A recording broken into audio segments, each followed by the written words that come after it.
started, but we have to make sure. Let's see. Connection is excellent. Is it on? You got it pulled up on your phone? If we have started and you are listening to this, hello. We're getting started on our very first live, so we got to kind of iron out some kinks here at the beginning. We're just gonna make sure it's on. It being on is very important. I guess, yeah, I could log into YouTube as well. No, it's on. Okay. All right. Are we live? Hi. We're live. There's a bit of a lag, but that's fine. Sweet. That makes sense. It's going to the. There's one Internet person on back. it, and it's me. All right. Hey, welcome, Sam. Yes. All I'm right. really Well, excited to be here. let's get into this. Hello. Welcome, Mike Govannon, to the Undertowers podcast. My name is Steven. I'm Daniel. And I'm Sam. And welcome to the very first annual Undertowers Christmas special. Right. Merry Christmas. Go Jewel. Gentlemen, this is our the end of our very first year, not full year, but calendar year of podcasting. Mm-hmm. And we've got a very fun episode lined up for you guys. And to start us off, we haven't done news in a little while, but there has actually been quite a bit of news here at the end of the year. And I pulled up some of the things that got me the most excited. First and foremost, the Game Awards just happened.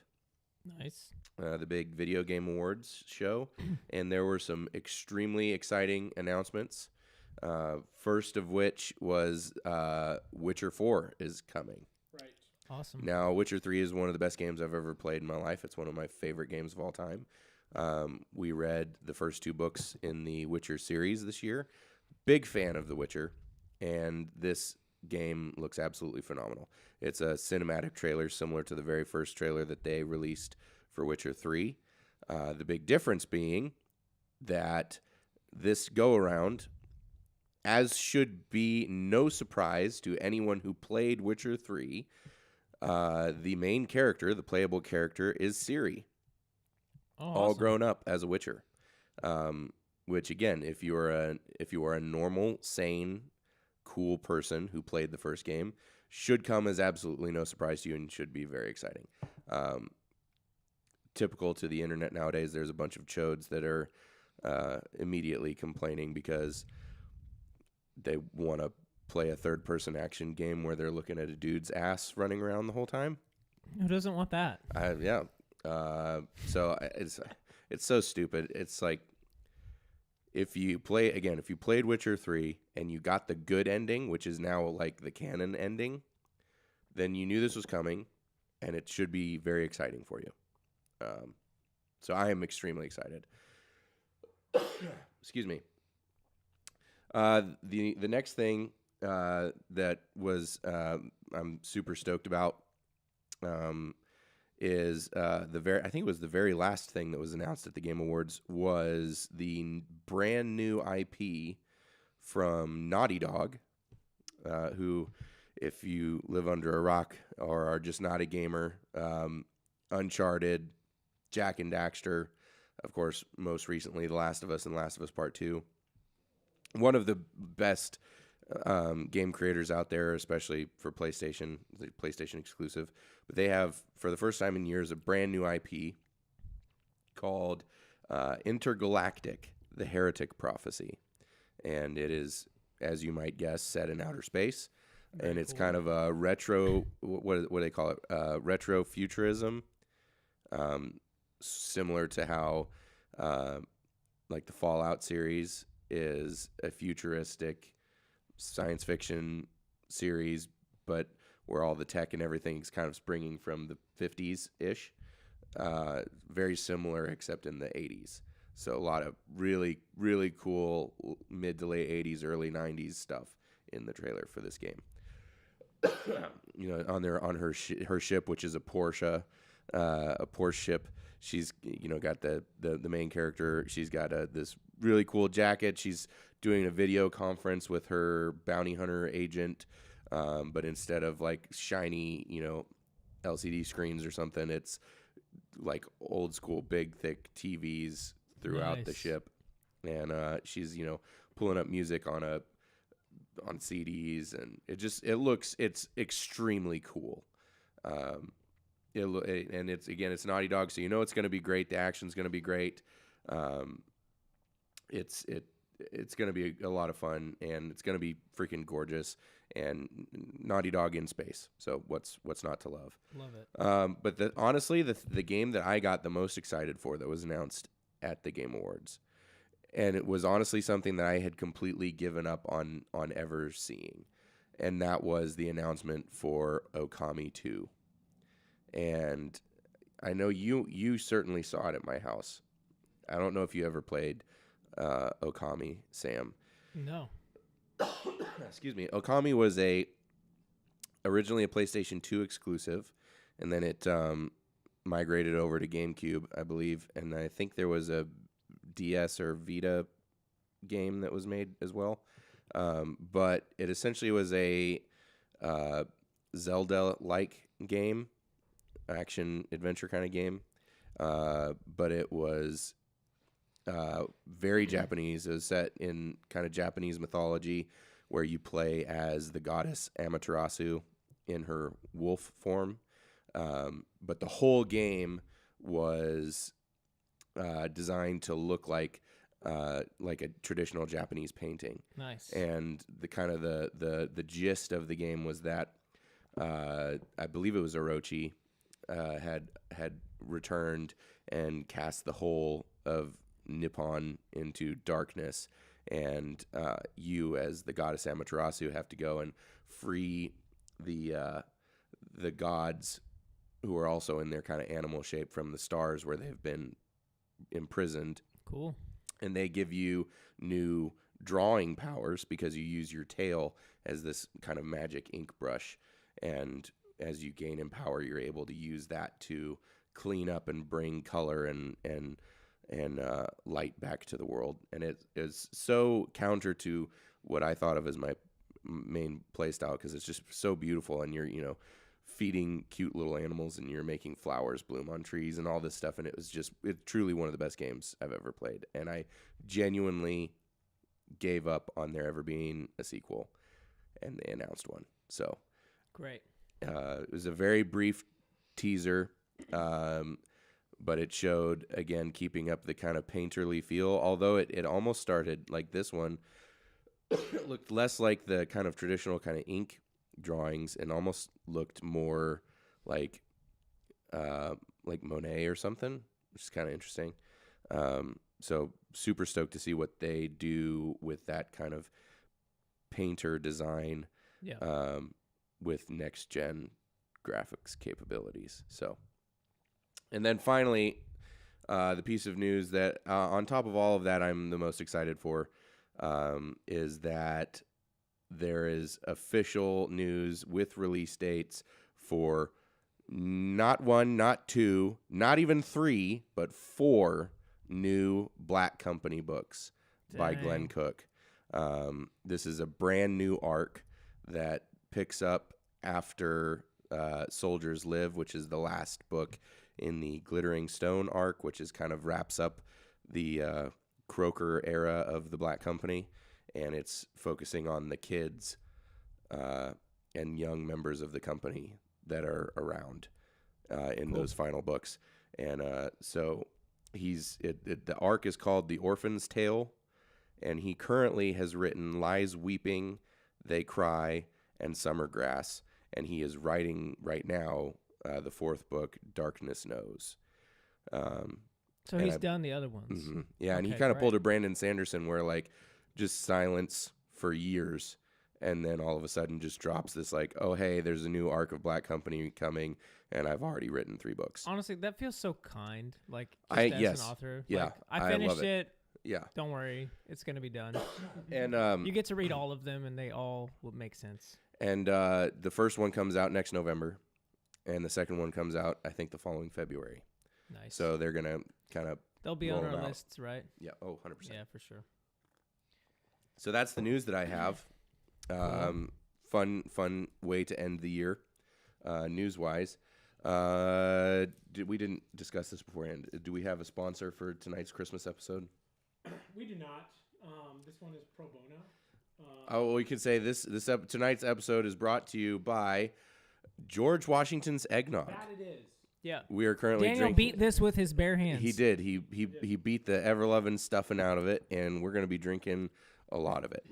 And it's completely delicious. So thank you, George. Thank you, Mr. President. Yet again. Thank you, George. Indeed. And I did have one thought before we really get digging into tonight, but I think Santa is a Nin user. Is he a manipulator? So I have not determined exactly yet his ability, but What if he's an enhancer? This is fascinating. So he could be an enhancer, but I do think he will. I think he has to be a specialist because. Well, yeah. here, I'm gonna kind of go through some kind of known Santa powers. Exactly. I'm gonna say you're the Nen expert here.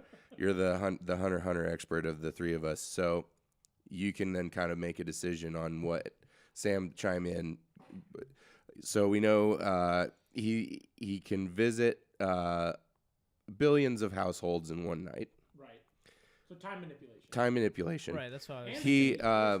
and I mean you could Teleportation. argue that just the ability to make that many toys in less than a year, because kids aren't submitting their requests until maybe October. So there's some time manipulation also, but also like the ability to just make stuff really quickly. He can size manipulation as well because he can fit Go down up chimneys. And he sees you when you're sleeping. Yeah, so some sort of far sight, whether he's got a Palantir or he's got. He has a morality like some sort of gauge as well because he knows if you've been bad or good. So Be good for goodness that's sake. exactly. And maybe he has a team of elves that also work for him. That's manipulator shit. There's are the elves just expressions of we don't know. That's what Right? Are they physical elves or is he manifesting them? Is it like pipe dudes? Yes, purple Smoke. bags. Yeah. Yeah. What else? He's got flying reindeer that reindeer are a thing. That Caribou. could be an animal companion though. Is he putting the ability to fly on them? Is that a him thing or? I mean, I wonder if that was like Rudolph's thing. So it's almost like a Nin beast, if you will. Rudolph Fascinating. Rudolph can like command some other ones to Sure. like, and then in yeah. I think So I think with you're all onto that something. put together. So I do think when we put all that together, and especially knowing how long he's been around honing his things, I do think that Santa was started out as a conjurer.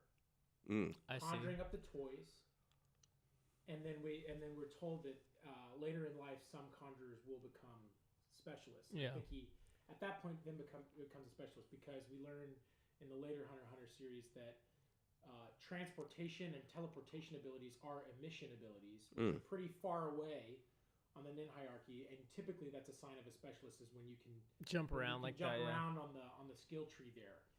So I think that's what's going on. I think the reindeer could be Nin beasts, magic red-nosed flying reindeers. Yeah. That Santa has also spawned, and then I do think he's maybe doing some manipulation of some kind for his elves, whether they exist in some way in their own right. There is also not all manipulation abilities are like I tell you what to do. Some of them are coercive, where they just bring about goodwill and cheer. It sounds kind of Santa-like. And then I think the conditions of his ability are he can't enter your house without milk and cookies. So yep. there's like buy-in conditions. That's or, fascinating. Or though, he 'cause can only use it to his full ability once a year. That too. One night a year. One That's night a actually year. that's probably what it is. See, he's got Nin contracts But I wonder if that allow him to do these things. maybe the milk and cookies is like he needs maybe there's a bone density thing that he needs the calcium with the shrinking and growing, and maybe he just needs the sugar intake for the fast energy. That too. Because I'd imagine that using You're that gonna get much tired Nen, out. you're gonna get tired out. He's gonna get tuckered out really quickly. Yeah.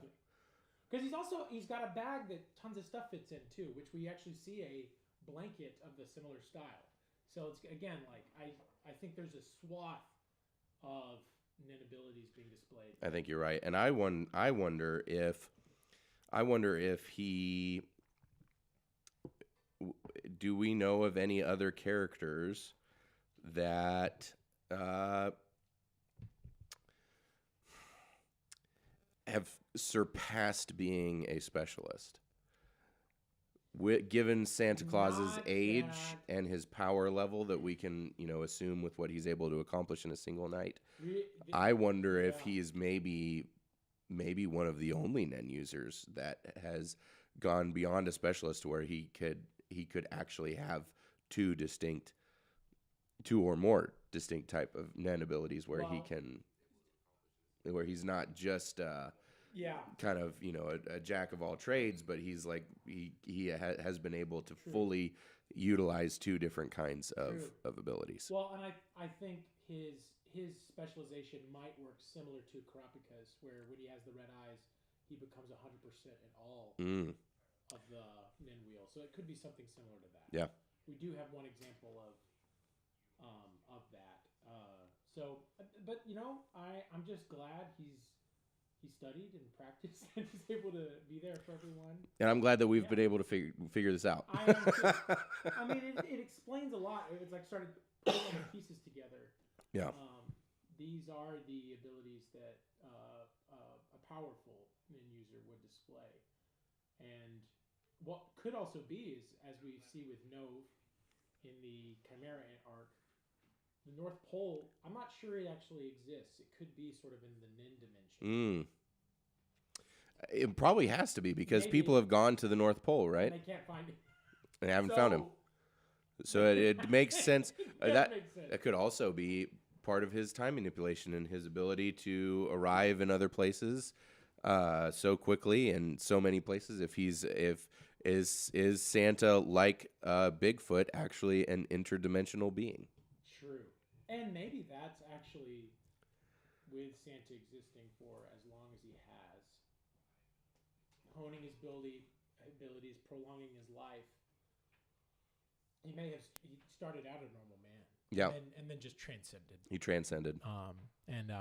Is entering has entered another plane.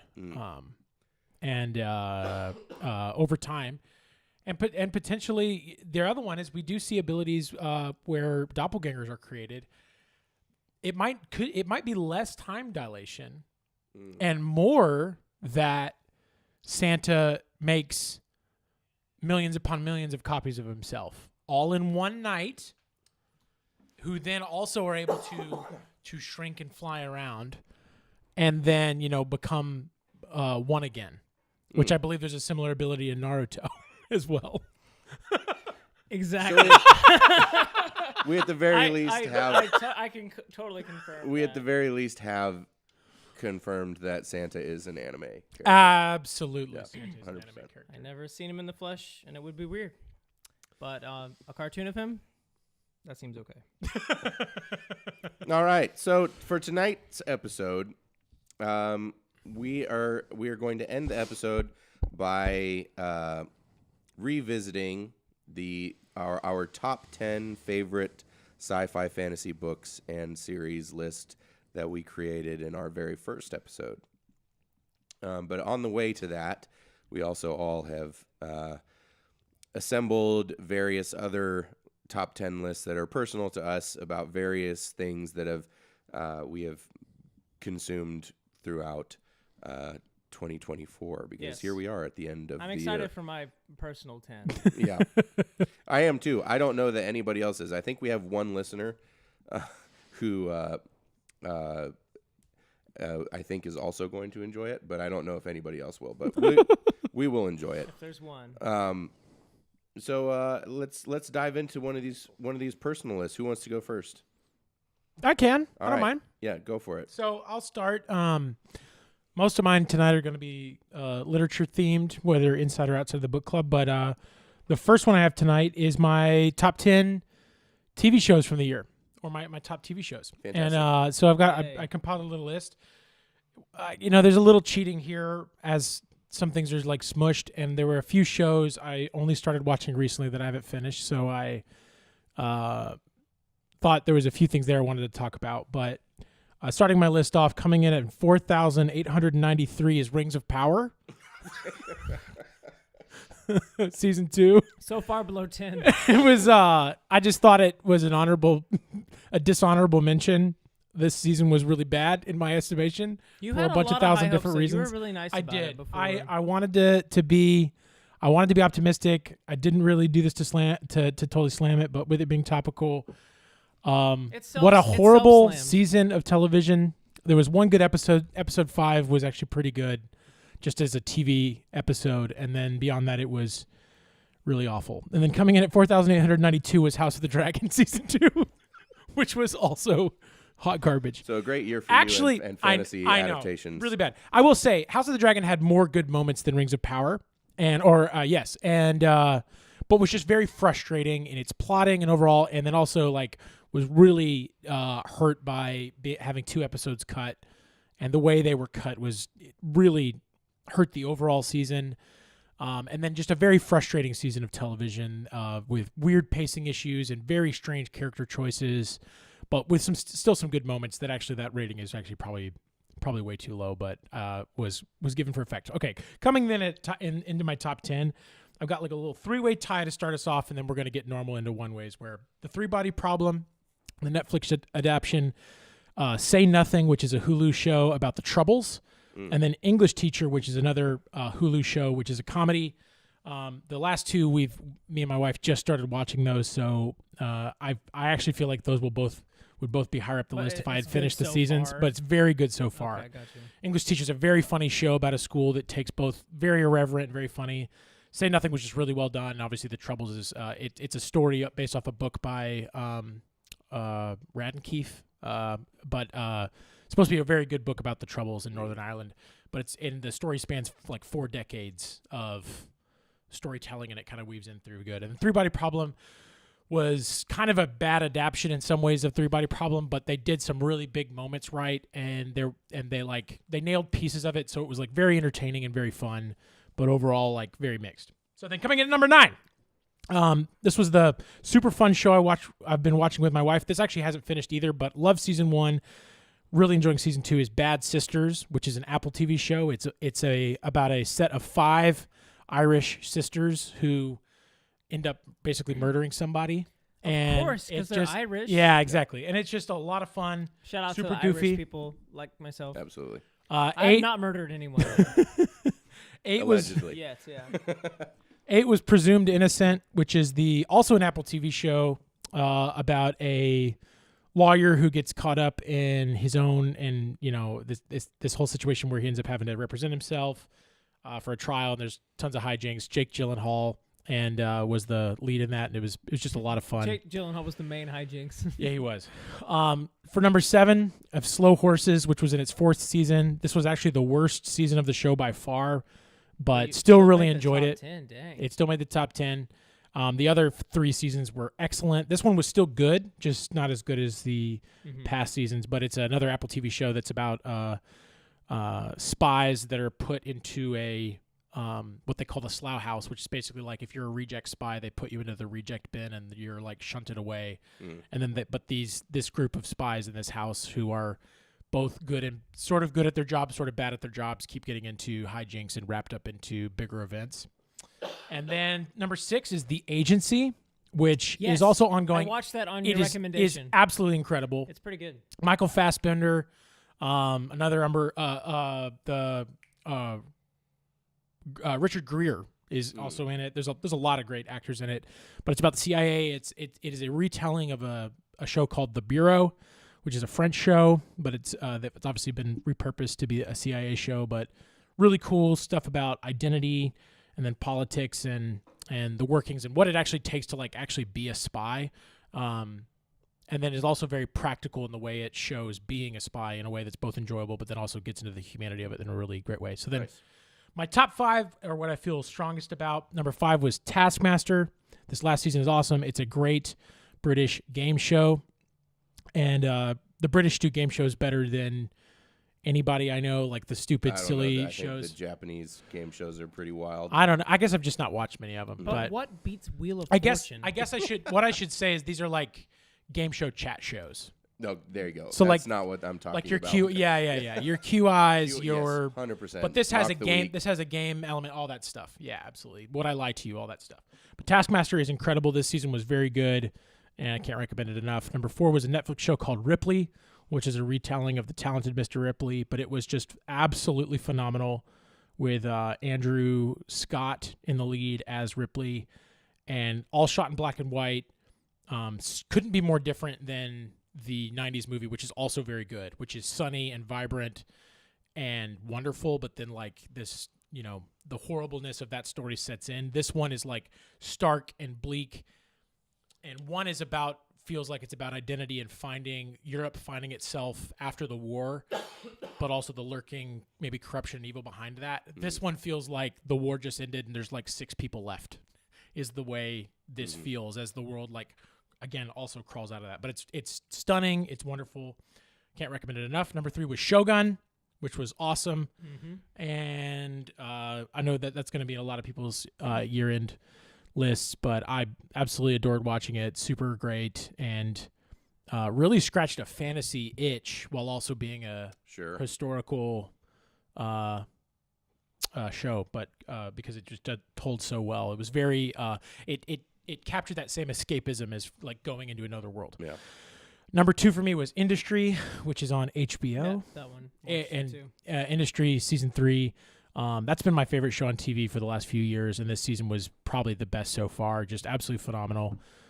Kit Harington as the new star. It was also great to see him acting again and doing a role and really knocking it out of the park. But the way that show has developed its characters and the way it uses the finance banking world to tell stories about ambition and passion and drive is just it's just great. It's also got a really, really rocking soundtrack. And then what's with HBO making the good businessman shows? I don't know. Succession and It's now interesting. Industry. It's like but it feels so intense. It's like Yeah. David Fincher just got in everyone's brains. I know, It's right? Like, make it like Social Network. It is. It's kind of like Social Network, but London, and then Yeah. it's sort of its own thing. And then before I'd say my number 1 show of the year, a show I'm looking forward to watching, which might have made my list if I had, is Landman, which is the new Taylor Sheridan show. the new Sheridan show with Billy Bob Thornton in the lead, and it looks really good. But my number 1 was Frieren, the anime, the season 1 of the anime, which started actually in was this 2023. year? Yeah, it was the beginning of this year. And absolutely adored it. It's like one of my favorite new things I've experienced in a very long time, and the first season was awesome. Caught it, heard about it as the season was being aired in the U.S., so binged about the first half of it, maybe closer to 2/3. Realized there was more coming out weekly, and was able to watch the rest. So I kind of got the best of both worlds, because I actually prefer week-to-week watching than binging, to be honest. But there are perks to both, and with an anime also you can get through them really quickly with them being only like 20 or so minutes. But awesome fantasy anime with a lot of heart, slice of life elements, but also it just tickles all. It also tickles all my like anime fantasy loves. There's like a lot of the things I like about Hunter x Hunter in it as well, but also doing cozy fantasy stuff. Well, and it asks some really cool questions about, when you're the if you're playing the elf character in D&D, and what happens when the rest of your dungeon party is dying of old age, and you haven't changed a bit. Well, and because you're an also elf. it sets you off on a new adventure as well. But that first episode and the first really the first 6-ish are all like, what happens after you actually win the quest? Yeah. What happens? Even if things are good, like what's going on emotionally with you? Yeah, what's next? You defeated the Demon King, and so what do we do now? Which is also very interesting and fun. But yeah, those are my top 10 shows. Nice, man. Plus top 13 or 12 and bottom 2. So it was 10-ish. Yeah. I hardly watched any TV this last year. I did, though, finally watch Deadpool and Wolverine. I still have couple not. nights Okay. Is ago. it good? It was so fucking good. It's good. Okay. Okay. It was so good, and you wouldn't know to hear me now today because the temperature drop that we've had here in Middle Tennessee has really kick-started my cough again. But I had gotten to the point where I was like, hey, you know what? We can watch this movie where I know I'm going to laugh and it's not going to kill me. And it is it's the best superhero movie I've seen in I don't know how long. It's so fun. great. It's it's Deadpool, so it's extremely referential, and it lambastes the multiverse Marvel movies. Yeah. That's great. That's kind It of the just point. rakes them over the coals. And it was so good to see Hugh Jackman back, seeing him in the yellow and blue suit for the first time. Like, Yeah. it's absolutely phenomenal. It is funny. I had heard they did some of that making fun of the whole thing, and I'm glad you enjoyed it. But that is really kind of odd to me because it's like you guys are doing all this. Well, This is part it's of like the MCU. I know. It's But like, it is. I guess but it's I'm. like it's I guess him- they're it's- trying to get out of they're it. bringing so- him. It's bringing. Yeah. It's. I think it's the first 20th Century Fox character that got its MCU movie after Disney bought Fox, Yeah. and it's very much you can tell Kevin Feige wanting to go in a different direction Sure. and bringing Deadpool on To help to to it. to kill it. Well, Not and just that- to yeah, to literally kill the multiverse. Well, And and in that that makes more way- sense. He is our hero. Yeah. I love Deadpool so much. So another movie that we went and saw, all three of us went and saw about a week boy. ago, was we went and saw The Lord of the Rings: The War of the Rohirrim. We sure did. Mm-hmm. Didn't have much to do about the rings, but it was pretty great. There were more rings than there Surprisingly- probably should have been. yeah, Like, su- yeah, just one is too many. a surprisingly It was very good. Very good. divisive movie, but it's one of those where like you look at the it's actually kind of the opposite on Rotten Tomatoes of Rings of Power as far as like Yeah. critics score versus audience score. That's interesting. I found most of the criticism seemed to be either people that aren't fans of the legendarium side of Tolkien and the appendices and everything, or people that just seem like they didn't like anime, Yeah. which seems like an odd choice to review if you don't like anime. Yeah. Apologies for all the coughing, folks. It's not a perfect movie, but I would have expected. I mean, Rotten Tomatoes, you can't. I find it interesting to look at the aggregated numbers, but I would have expected it to be in the like 65 to 75% range. Sure. Is kind of where I would have thought it. It's not perfect, but it was a very fun. I know there's a lot of talk going around about deadlines being pushed and things being rushed so that supposedly Warner Brothers could keep the rights to Lord of the Rings movies. Interesting. Well, I know that it was actually pushed back several times. Yeah. I think it was kind of back and forth. Maybe a little bit both.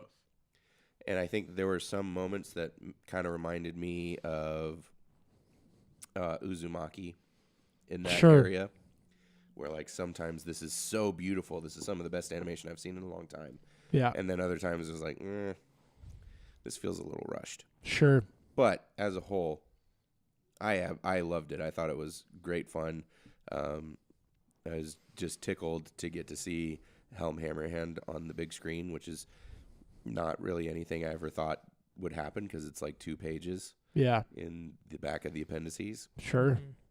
But yeah, the more I've sat on it, the more I like it, and I'm excited to see it again. What are your guys' thoughts here a week on? I mean, it's not fair to judge it as a Lord of the Rings movie, in my opinion, because it is an anime. So, like, even it almost feels like a kind of a mistake to call it Lord of the Rings because you're inviting critics to watch it as a Lord of the Rings movie, and it is an anime. Well, so, it's kind of we've talked about this a lot, but it's kind of unfair to anything to compare it to like the trilogy. right, but and 'Cause it's never I gonna wouldn't measure have up. done that if they didn't call it The Lord of the Rings, The War of the Rohirrim. And I get like the name and like The the marketing ownership and all side of that and marketing. But it also invites critics.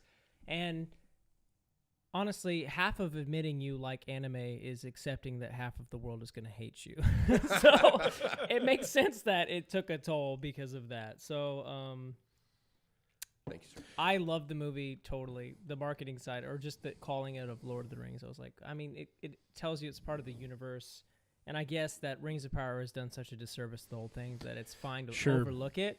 But to me, it makes sense that the critics would review it harshly because you have to love anime going into that movie because the anime bits that were so anime were awesome They were anime. so They were awesome. great anime. And I love anime, so it was perfect for me. But I totally empathize with the, if you don't like anime, you should not watch this, like, at all. Just read the appendice page. Don't watch this because if you don't like anime, it's going to color it and it's going to ruin it for you, in my opinion.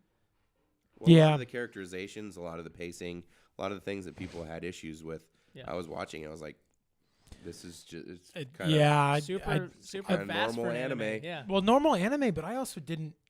I didn't think it was as. I mean, and maybe my just meters off, but I didn't find it especially slow no. or plotting, and there weren't even lots of shots of like just people's like hair waving or something like There that. was I mean, there was like a no- little. That could it have was been like, a 6-season show. Like, Yeah.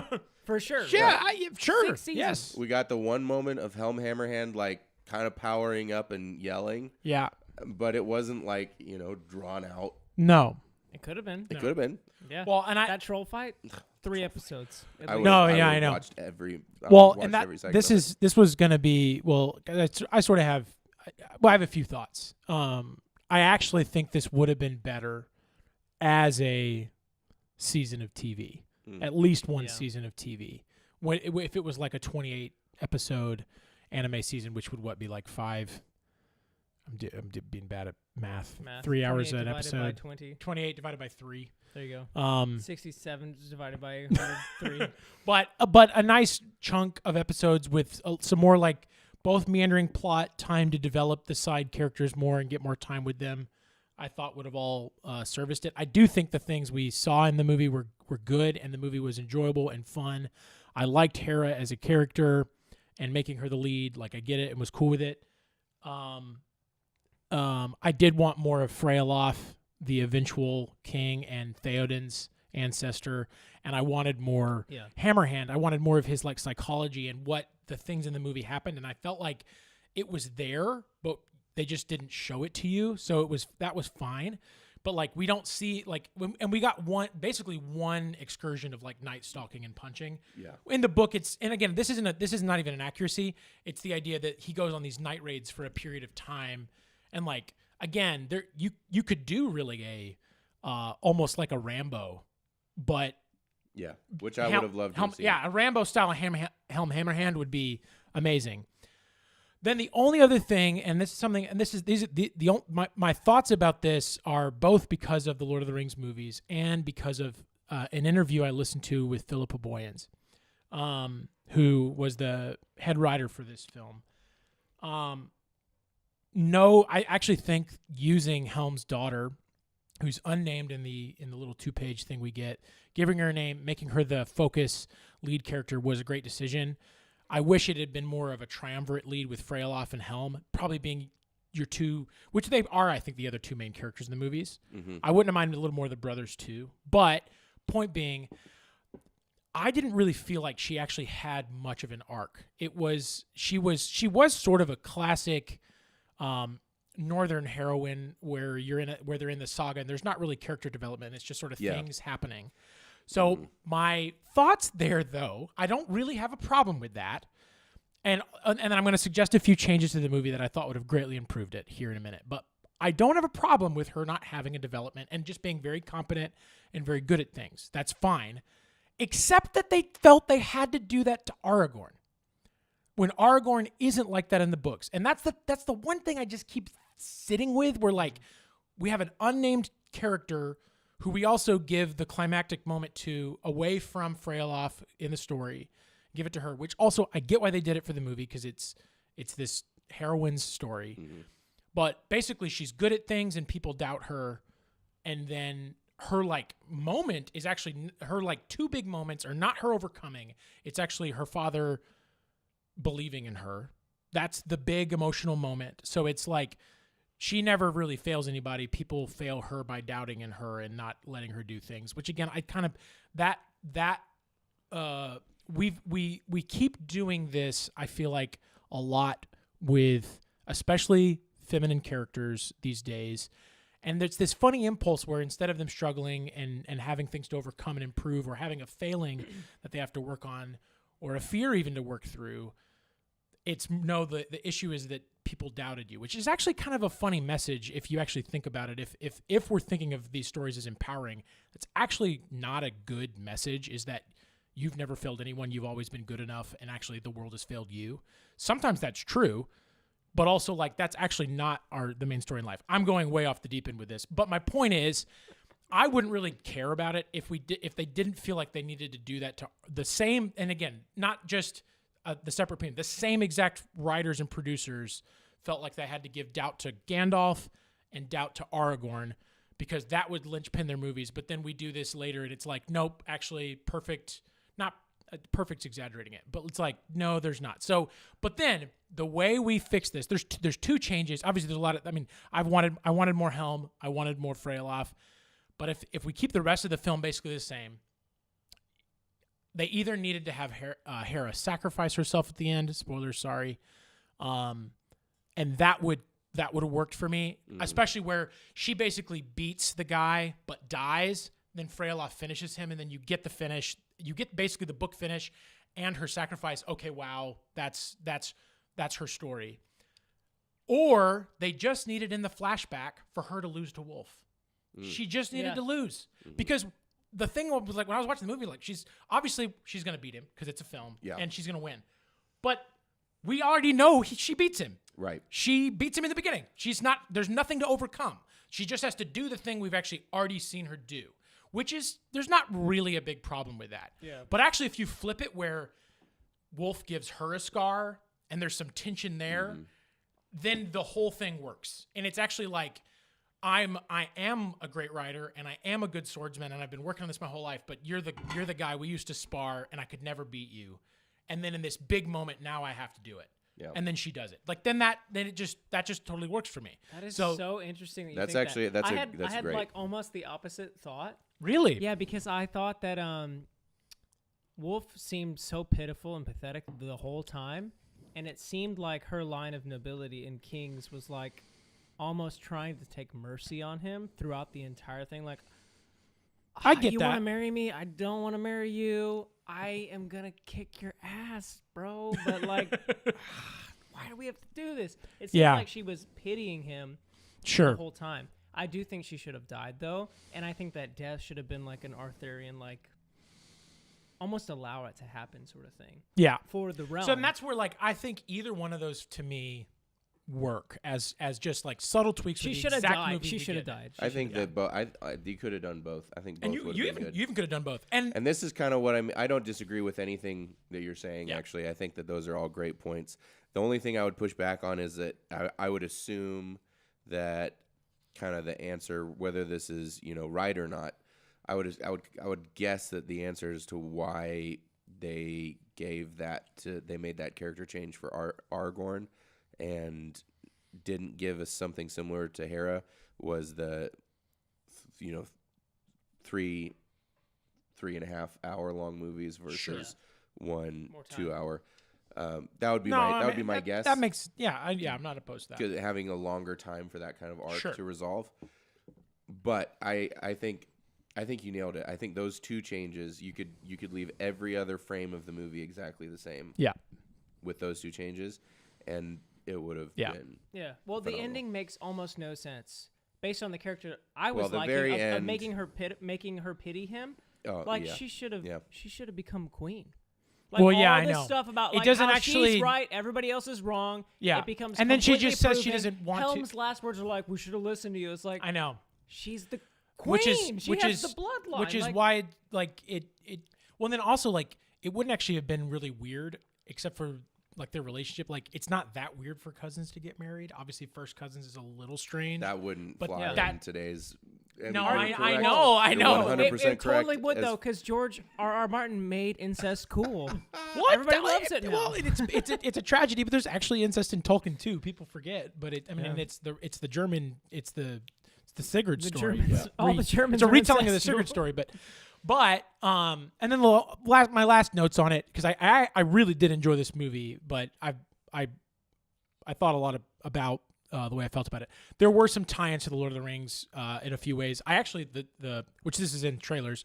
The Saruman cameo was also way briefer than I expected. It was great. But I I honestly enjoyed was like deeply moved to hear yes. Christopher Lee's voice again. And then I did hear that was an alternate take that wasn't used. It wasn't even cut up. It was literally something he had said. Yeah, from one of the Hobbit movies. I believe think. so. Yeah. Then there were some other tie-ins. I will say almost all of the other tie-ins I didn't really like that much. I didn't really enjoy seeing the Muma kill. I didn't really enjoy seeing the Watcher in the water. And also, we've got too many Watchers where the one thing that kills me is like it says in the book. This is one thing I just like. Think is like, and they do a similar thing in Rings of Power where they're just like a Watcher shows up for 2 seconds and the guy even basically says It's dinner time. He says it's dinner time, and then he says the like there are nameless things. They do like I think they both sort of did this, but like we've got nameless things, but they can just show up in the woods. They're showing up over here. They're showing up over there. Everybody knows them, but somehow Sauron's never heard of these things. That's which is the line we get in the book. There are things that Sauron doesn't even know exists in the bottom of the world, but also they're just freaking just out everywhere. Sauron's just an idiot and doesn't know what's going on. Or Sauron's Which just is like, sort why of the would bit I without care about hobbits. these weird squids? Somehow Sauron's not heard That's- about hobbits, so maybe that's not Yeah. totally insane because Sauron doesn't pay attention to everything. But I was like, He's okay, very singularly focused. like I get they wanted a set piece. Those things worked less, and that's where I mentioned wanting more time with Freylof and Helm. I could have just deleted most of that and been fine. I saw also I thought the weakest part of the movie, like plot wise, was also when Hera gets like captured right at the beginning. We go to Isengard for a second, and then we go back. That was really short. It wasn't horrible, but it was definitely like, look, Isengard. Don't you Right, remember Isengard? That was so we could have a moment with Freylof. That was the only. No, I mean that's true. I And they did run- like- That was his main. I didn't hate it. Those were just what I'm saying now is those were for me the weakest parts of the movie. I liked the making the Mumakil kind of scary again. Yeah. I Oh, dug well, that. yeah. I will say, and I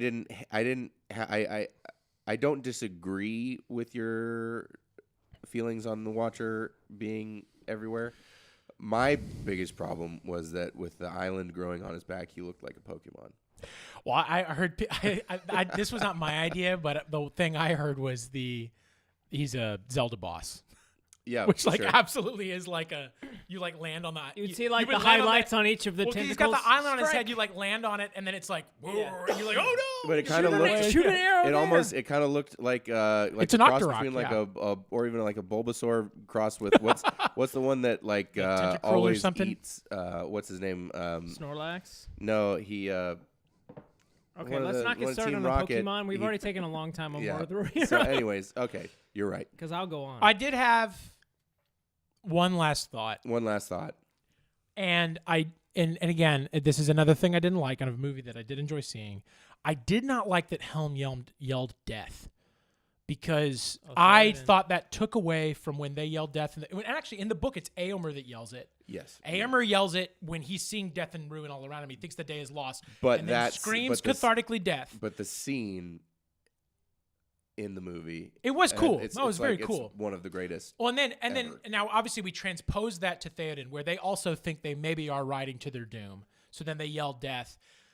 Well, instead of that being a thing that happened in the Lord of the Rings, well, now they're sort of positioning it as like actually the Rohirrim just yell Right, death. it's just a They just Rohirrim yell thing. death before they They ride. go kamikaze Yeah, I or know. whatever. And like- again, that was the South Park-esque member berries of like again. Yeah. Remember in this other movie, And this I wonderful thing that happened. I wonder how many of those, especially there's a few of them, especially the one at the very end. Yes, that that does feel very much like, was like, Warner Brothers yes. was like, this is a Lord of the Rings movie. You have to put a ring in it. yes, There's got to be a ring. yes. And I could see Peter Jackson and Philippa Boyne being like, no. And then David Zaslav just being like, yes, Yes. you do. because no one will get it if there's It's not a called ring. Lord of That the did Rings. make me laugh in the theater when that happened, though, because I don't know how I didn't see it coming because they just showed you the other wizard. So then I was like, oh, Yeah, there you it's- go. and Okay. it's like it's one of those that like you really cannot stop and think about the timing of it because it makes. It also makes This her, is kind of her this. character Okay, completely spoiler alert. pointless. Plug She your does plug nothing. your ears. Plug your ears. But this is the one thing I'm going to rant about for a second. If Gandalf is actively looking into rings Yes. and actively calling on Hera to go explain this thing that she saw with these orcs collecting rings, 60 then why the years. fuck Yeah. does Gandalf not pick up on the fact that, oh, Bilbo picked up a ring? Huh. A magic ring. Bilbo just found a magic ring in the middle of a mountain. Yeah.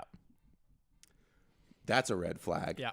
Like, Yeah. Well, and also. I guess Gandalf is an Enneagram 9, so he kind of chills He with just it chill- for he's like, 60 or 70 years. whatever, Like, well, I know he's whatever. got one, but maybe it's Well, harmless. and similarly, and I'd have to look at the actual timelines, and they probably checked this, but the orcs, and this is in the trailer, what does Mordor want with rings?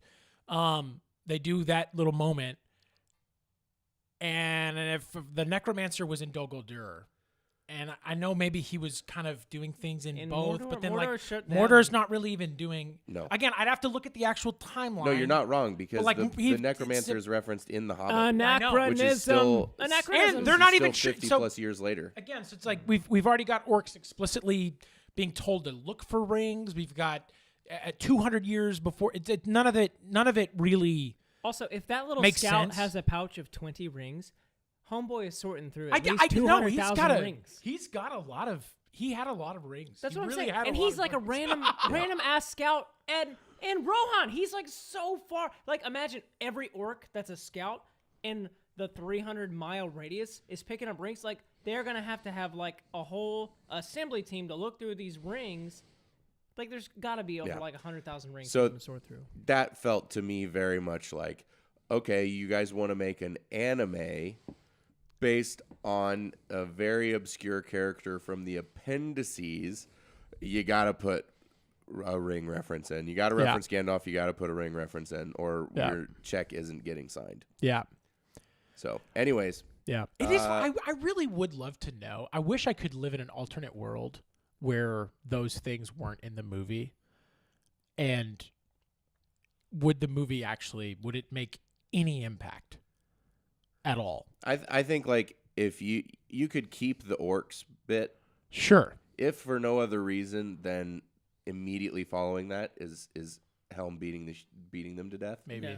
Like, because that was sick. That Yeah. whole thing was so awesome. Like, I can forgive that. Oh no, for sure.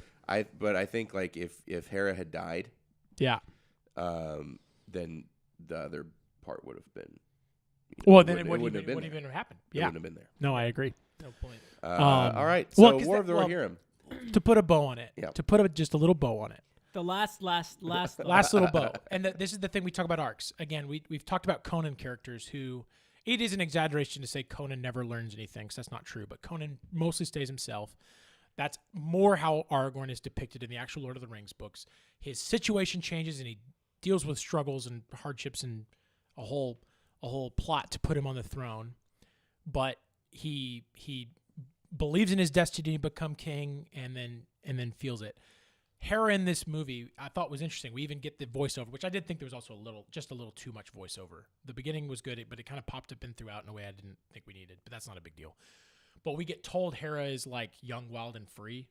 And then literally at the end, they're like, and she was young, wild, and free. So Yeah, it's like, no, you're right. so it's like, No, and she should have died. Yeah. Yeah. I wouldn't not at all. It's not okay. It's not like Peter Jackson has not made misses before.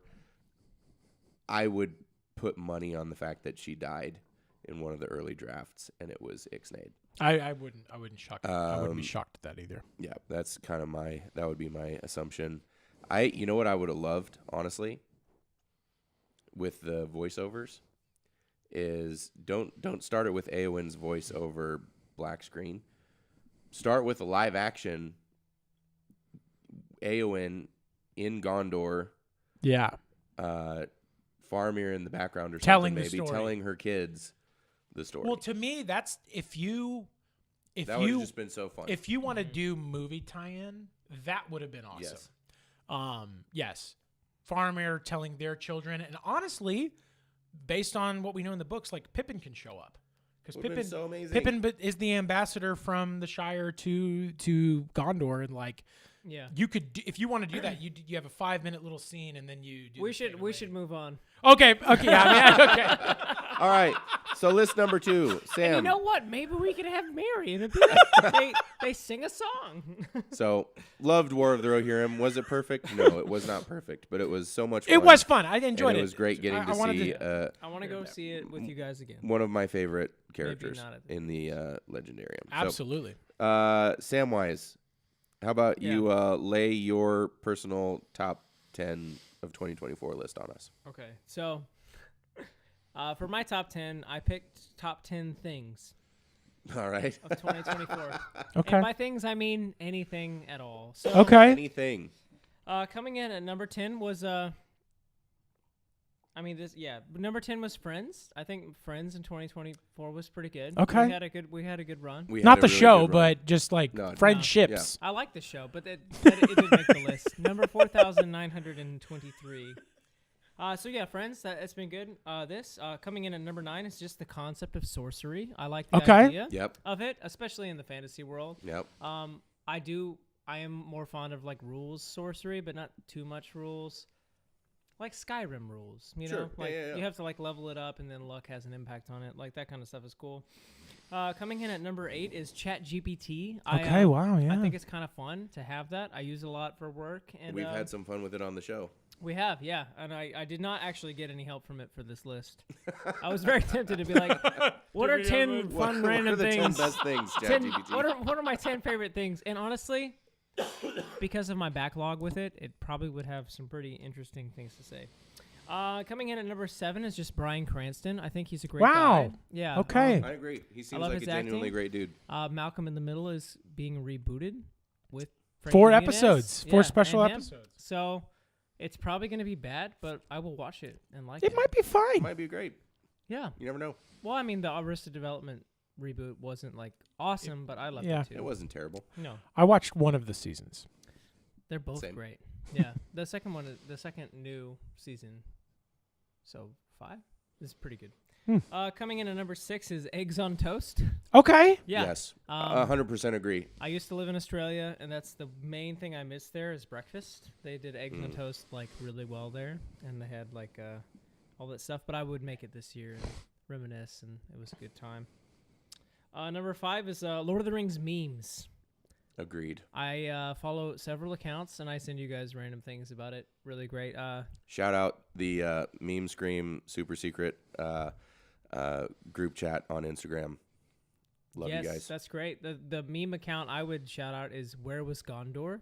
Yes. And all of their memes are very funny. There's one of Lego Lord of the Rings, and if we could put it up, maybe in the retelling of this episode of the point of view when Gandalf was falling from the Balrog, it shows Gandalf like this, and then Frodo like, and then the Balrog's point of view, which is just Gandalf's undergarments, where you can see kind of everything. He's wearing a robe. But yeah, so they have a lot of memes like that. Coming in at number 4 is HIIT workouts. Okay. I've been doing a lot of dumbbell HIIT workouts this year, and it's High been- intensity interval training. Yes, that is what it stands for. Yeah. So that's there. Number 3 is gloves. Just gloves Fair to enough. warm your Yep. hands. Yeah, man. I have been enjoying my hands being warm. Number 2 is Pikachu, because he is such a great friend. And out of every episode of television, I know there's one I can watch and cry every time. And it's the first episode of Pokemon where Pikachu sacrifices himself to a swarm of Spearow to save Ash from getting like pecked to death. Yep. And then number 1 is just jewelry. I really like rings. I think it's a good year for rings. Another ring tie-in. Yeah. Phenomenal. Fantastic. So, yeah, outside of all this, I What put that does as my- Mordor want with rings? Yeah. That was a great list, there's Sam. my Thank Love you. that. No, that was a great. That was I loved it. actually like a lovely little kind of like year-end gratitude. Yeah, I list, love which that. is great. Yeah. And I agree. The friendship has been a saving grace in what has been all too frequently a very dark year. So Yeah, I've been mixed on friendship this year personally, but I'm not gonna name names, but these two jokers. yeah. All right. Speaking of friendship, Sam. That's Oh. for you. a DVD. A DVD, not a Blu-ray, Oh, a DVD. jeez, okay. And Daniel, that's for you. Do we open it Okay. now? Yeah, go for it. Oh my God, this wraps so well. That is because my wife wrapped it. Oh, about to say thanks, it. Christy. Ooh. Oh dear. So Sam, that is a special edition 20th anniversary book for Full Metal. I guess it's got a lot of like behind the scenes kind of stuff. It's Oh, got a lot so of the extra cool. comics and things that she drew and tie-ins to like the shows, and it's just kind of Wow. a overview of a lot of different things. And then Daniel, that is pretty self-explanatory. It's Yes. all What'd you get? Akira Dragon Quest. Toriyama's Dragon Quest illustrations. illustrations. That is This awesome. looks awesome. Yeah, It's a pretty sick book. This is sick. My kind of Love coffee it. table book. Yeah, 100%. It's got Oh all the my gosh. monsters. This is awesome. Yeah. So, Thanks, dude. yeah, Merry Christmas, gentlemen. Absolutely. Merry Christmas. Preach. And we'll continue on. I've got a continue on a theme from last year. Oh, that makes me excited. Oh no. I mean, yes. So I wanted to. I mean, and it's riffing on the same idea, but we. Full Metal. Yeah. These are sweatshirts for our 2 completed mangas from this year. Incredible. Sam's got a hoodie with Pride Alphonse, on the The back. God and then he's Hand. got a God Hand. Beautiful, man. Thank you. Oh. Yeah, I felt good my about gosh. those. Incredible. I'll be wearing this. I in the love it, freaking dude. Thank you so cold. much. Merry Christmas. Merry Merry Christmas. Christmas. I did not get presents for you guys. It's all right. Hey, Amazon is on. Everything is on strike right now. Yeah, they're fed up. Yeah. They're Hey, fed you know what? up with that 2-day delivery. I support workers uniting and fighting back. All right, my turn for a list. So I hope that everyone enjoys this. I am doing my top 10 metal albums of 2024. I'm not doing in lieu of doing any honorable mentions, which there could have been a bunch, because just 10 this year would have been a challenge. But in lieu of that, I have 3 Dungeon Synth albums that I want to call out. Dungeon Synth being one of my favorite metal adjacent subgenres. Number 3 being And Yet Another Journey Begins by Tales Under the Yoke. Tales Under the Yoke is this awesome little frog wizard themed Dungeon Synth outfit. It's Dungeon Synth. They're all one person. They're all one dude. But yeah, Tales Under the Oak is a phenomenal band. They're one of my favorites, and this is kind of continuing the story that he's telling of this world of frog and toad magic and adventures. Interesting. And then number 2 is 6, the number VI by Fief. Fief is one of the best Dungeon Synth bands, very medieval fantasy music, and then finally, of course, is Flies the Coop 3 by our very own Hole Dweller, whose music you hear at the beginning and end of all of our episodes. And Flies the Coop 3 is continuing his Hobbit story, the story of Jamwine the Hobbit. I say story. It's all instrumental. It's part of what I love about Dungeon Synth. Makes it the best, I think, the best music to listen to while you're reading or writing. And if you're unfamiliar with Dungeon Synth, I've been thinking about it a lot because of playing Dragon Quest 3 again. And obviously the music has been updated to full orchestral soundtrack for this one. But I think that my love for Dungeon Synth very much comes from playing Dragon Dragon Warrior 3, as we called it, and Dragon Warrior Monsters on Game Boy, and those kind of 8-bit soundtracks. All right, so there's a couple of Dungeon Synth albums to check out if you're so inclined. And now for my top 10 metal albums of the year. Coming in at number 10 is The Ghost of Baden Hill, which is a nice Arthurian tie-in by Sergeant Thunderhoof. Sergeant Thunderhoof is an American, I believe they're American, stoner doom band, which is not generally my type of metal. It gets a little too groovy for me, and a kind of Grateful Dead. I mean, it's stoner. It's in the name. Right. But Sergeant Thunderhoof, their riffs are some of the songs on that album specifically are some of my favorite riffs of the entire year. They're a great band if you don't like the harsh singing. It's all clean vocals. Just a lot of fun. And then coming in at number 9, Dark Superstition by Gatecreeper, American death metal band. Loved this album from start to finish. Have listened to it a bunch all year. It is not the caveman style of death metal. It's not progressive death metal, but it's a lot more intricate and again, less knuckle draggy than some other death metal that I enjoy, such as in number 8 is Sanchi by Ripped to Shreds, another American death metal band headed up by the incredible Andrew Lee of innumerable metal projects. Similar to the last Ripped to Shreds album, it's very heavily centered in Chinese mythology and history. And it is a straight up old school death metal album. There was a lot of great old school death metal that came out this year, with Undeath, 200 Stab Wounds, Fulci, but Ripped to Shreds is the one that really stood out to me this year. Again, riffs phenomenal, vocals so good, and then a lot of like really sick soloing, and it just absolutely phenomenal album. Number 7, in my top 10 2 years in a row, is number 12 by Thy Catafalque. And I'm so grateful that he included the number 12 in it, because otherwise Thy Catafalque is from Hungary, and there's absolutely no way, I think Hungary, and there's no way that I was going to be able to pronounce the actual title of the album. But Thy Catafalque is an avant-garde black metal outfit. Just very interesting. Hard to compare to anything else.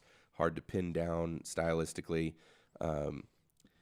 Avant-garde is kind of probably the best way that you could describe it. Very, very jazzy, very unique, very progressive, but not in a proggy kind of way.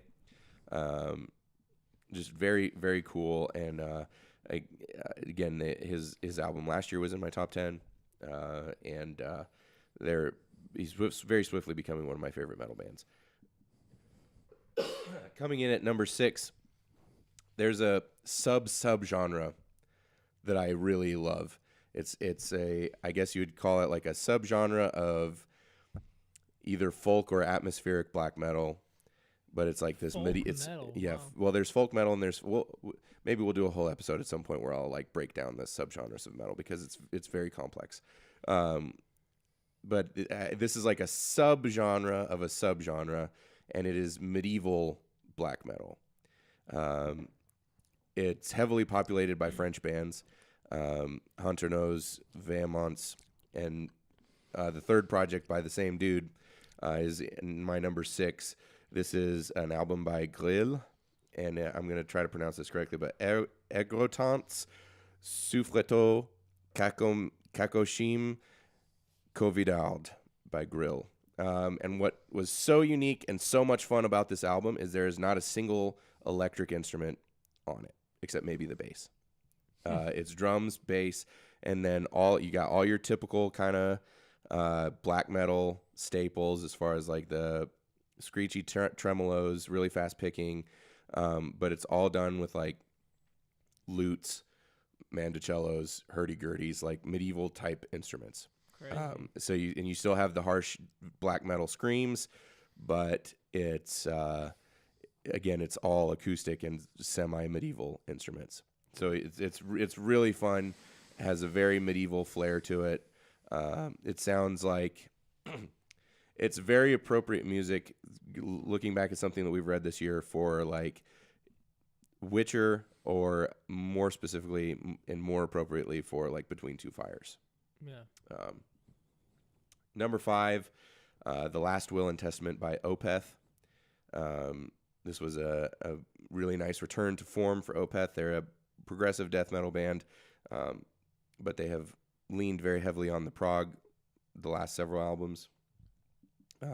This still has a lot of progressive elements, a lot of jazzy elements, but they brought back a lot of the heavy guitars, a lot of the death growls. So just absolutely phenomenal album. I'm cheating a little bit with number 4.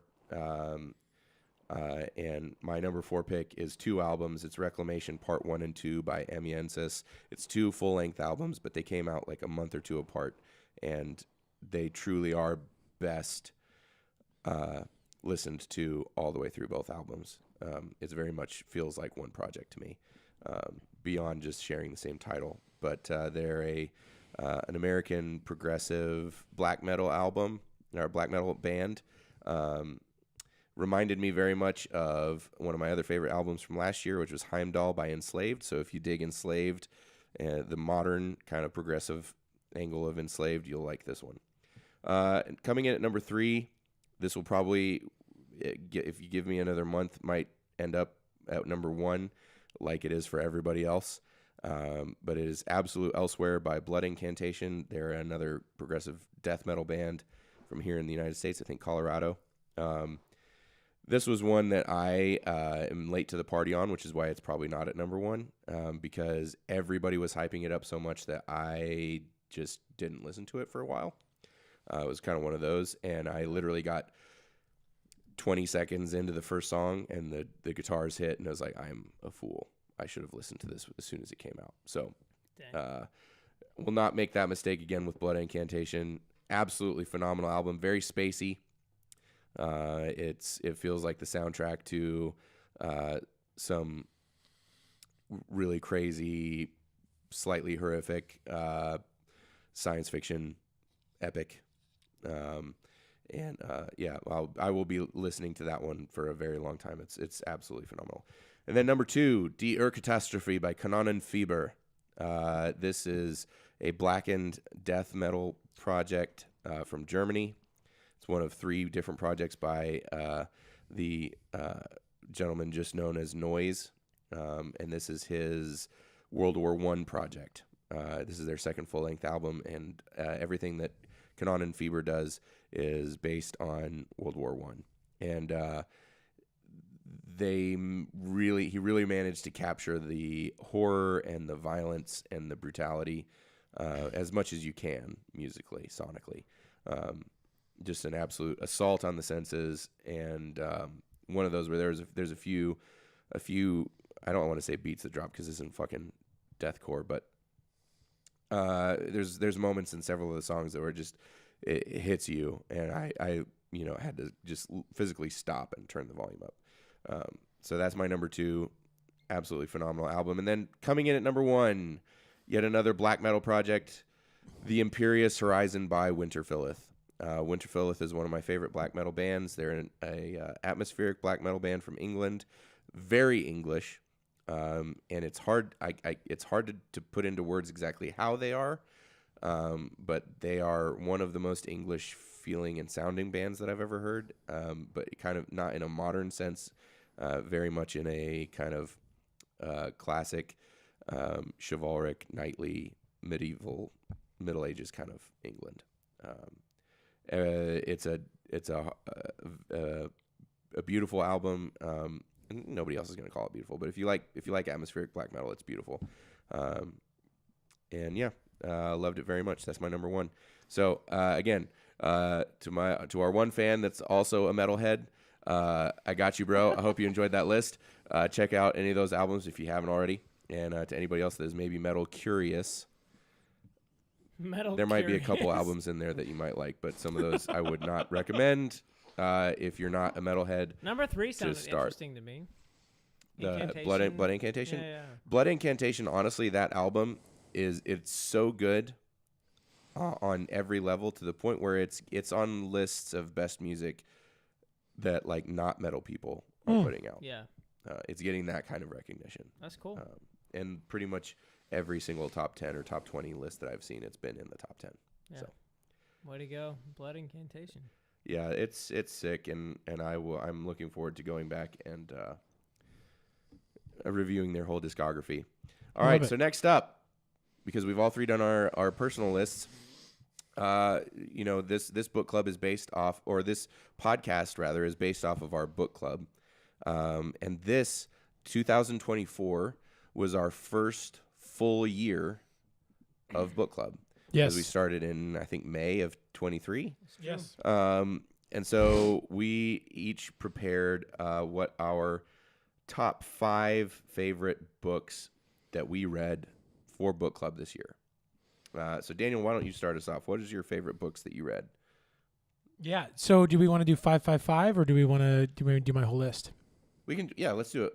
I'll do our number 5. So you can start us off. My number 5 was Ursula of Ulm by J.B. Jackson. Nice. Yep. I absolutely loved it. We've talked to JB a couple times this year. We read Shagduk, which if I made a top 10 just to make it, which is number 6 for me, as a little spoiler for the rest of the list. I thought Ursula expanded upon and not improved upon. Is probably not the right way to say it, but it just was everything I loved about Shagduk, but more. Continued on. Yeah. And it just developed, and I cannot wait to see where these stories end up. But thoroughly loved revisiting Shagduk, and then having Ursula come out shortly after meeting JB and talking to him. Loved it, and it was one of my favorite things I read this year. Sam, what about you? Number 5. Number 5 for me was Legend. Mm-hmm. Amazing. Yeah. Druss is Helm Hammerhand. Like, that character. Like, there are so many things about that book that I remember all the time. Like, whenever my knee starts hurting, I'm like, man, this is what he must have felt like when he was going to fight. Yeah. And the hordes. That's a good point. I messed my knee up this year. I'm going to think about that from now on. And then I'm like, I just need that like sweet like masseuse lady to come and massage me to massage me at night so I can go back to battle tomorrow. But yeah, no, everything about that book is great. Some of the stuff before and after was a little bit like, like with just pacing and stuff. But Druss in the middle and every interaction he had, it was almost like watching the best parts of a commentary of a Mel Gibson directed movie was like how everyone felt around her. I was like, God, his charisma, like, I just want to get out there and just go and do it, like the best parts of Mel Gibson. And that's all I'll say. Fantastic. Well, my number 5 is the De Redordica by J.B. Jackson. Both Shagduk and Ursula. Oh, if I had to just pick one, it would be Ursula. Okay. For all the reasons that you mentioned. But I would kind of put them together into one story, and obviously, getting to meet JB and talking with him twice, and that growing friendship, is definitely one of the highlights of this year of Undertowers. But I love the books. They caught me in a way that I did not expect. And I am very much looking forward to what comes next. And I probably am going to start a reread here. I got to look back at Shagduk and see what date the diary entries start. It's the first. It's the first, January 1st? Okay. Well, I probably am going to start reading each entry a day. Yeah, one. Because That's it awesome. starts with the pretty lame party, right? Yeah.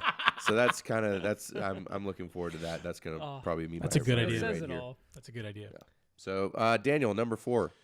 So my number 4, and I wrote down some specifics here and then forgot to check them, but My number 4 was Berserk, and then I think specifically volumes 8 through 10, but it might be 9 through 11.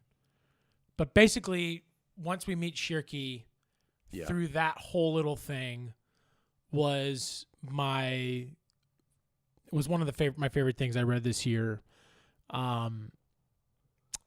Just the introduction of magic into that bleak world, and the way the story then develops, and the way the team kind of comes together. Don't want to be overly specific in this setting, but I loved it. Berserk's great in general, but and it is good beyond that. But that to me was, I think, the highlight of, at least in my opinion, the highlight of the entire run. Everything that came before it was excellent, and then with exceptions, I did think it wasn't as strong beyond that.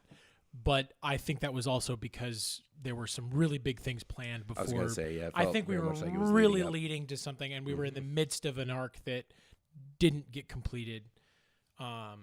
So I definitely would reserve judgment there. But that moment, it just like it was a storyline that had surprised me 3 or 4 times, and then completely surprised me again, but in a way that was like so satisfying, added an element of hope to a story that was very bleak, but without taking the harsh realities of the world away at all.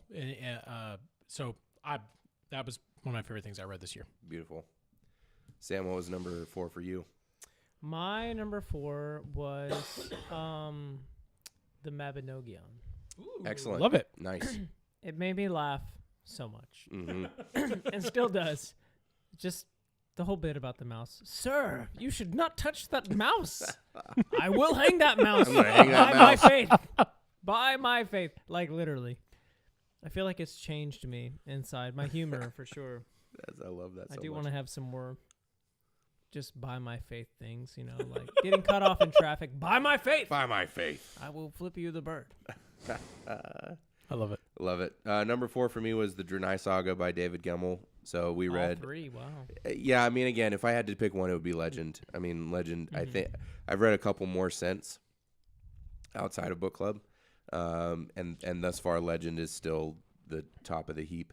But the world that he built, and kind of the movement away from sword and sorcery and into what we would call heroic fantasy that he was kind of championing and leading, he being David Gemmell, I just it scratched an itch for me. And the characters that he created with Druss and then with Waylander, I love it.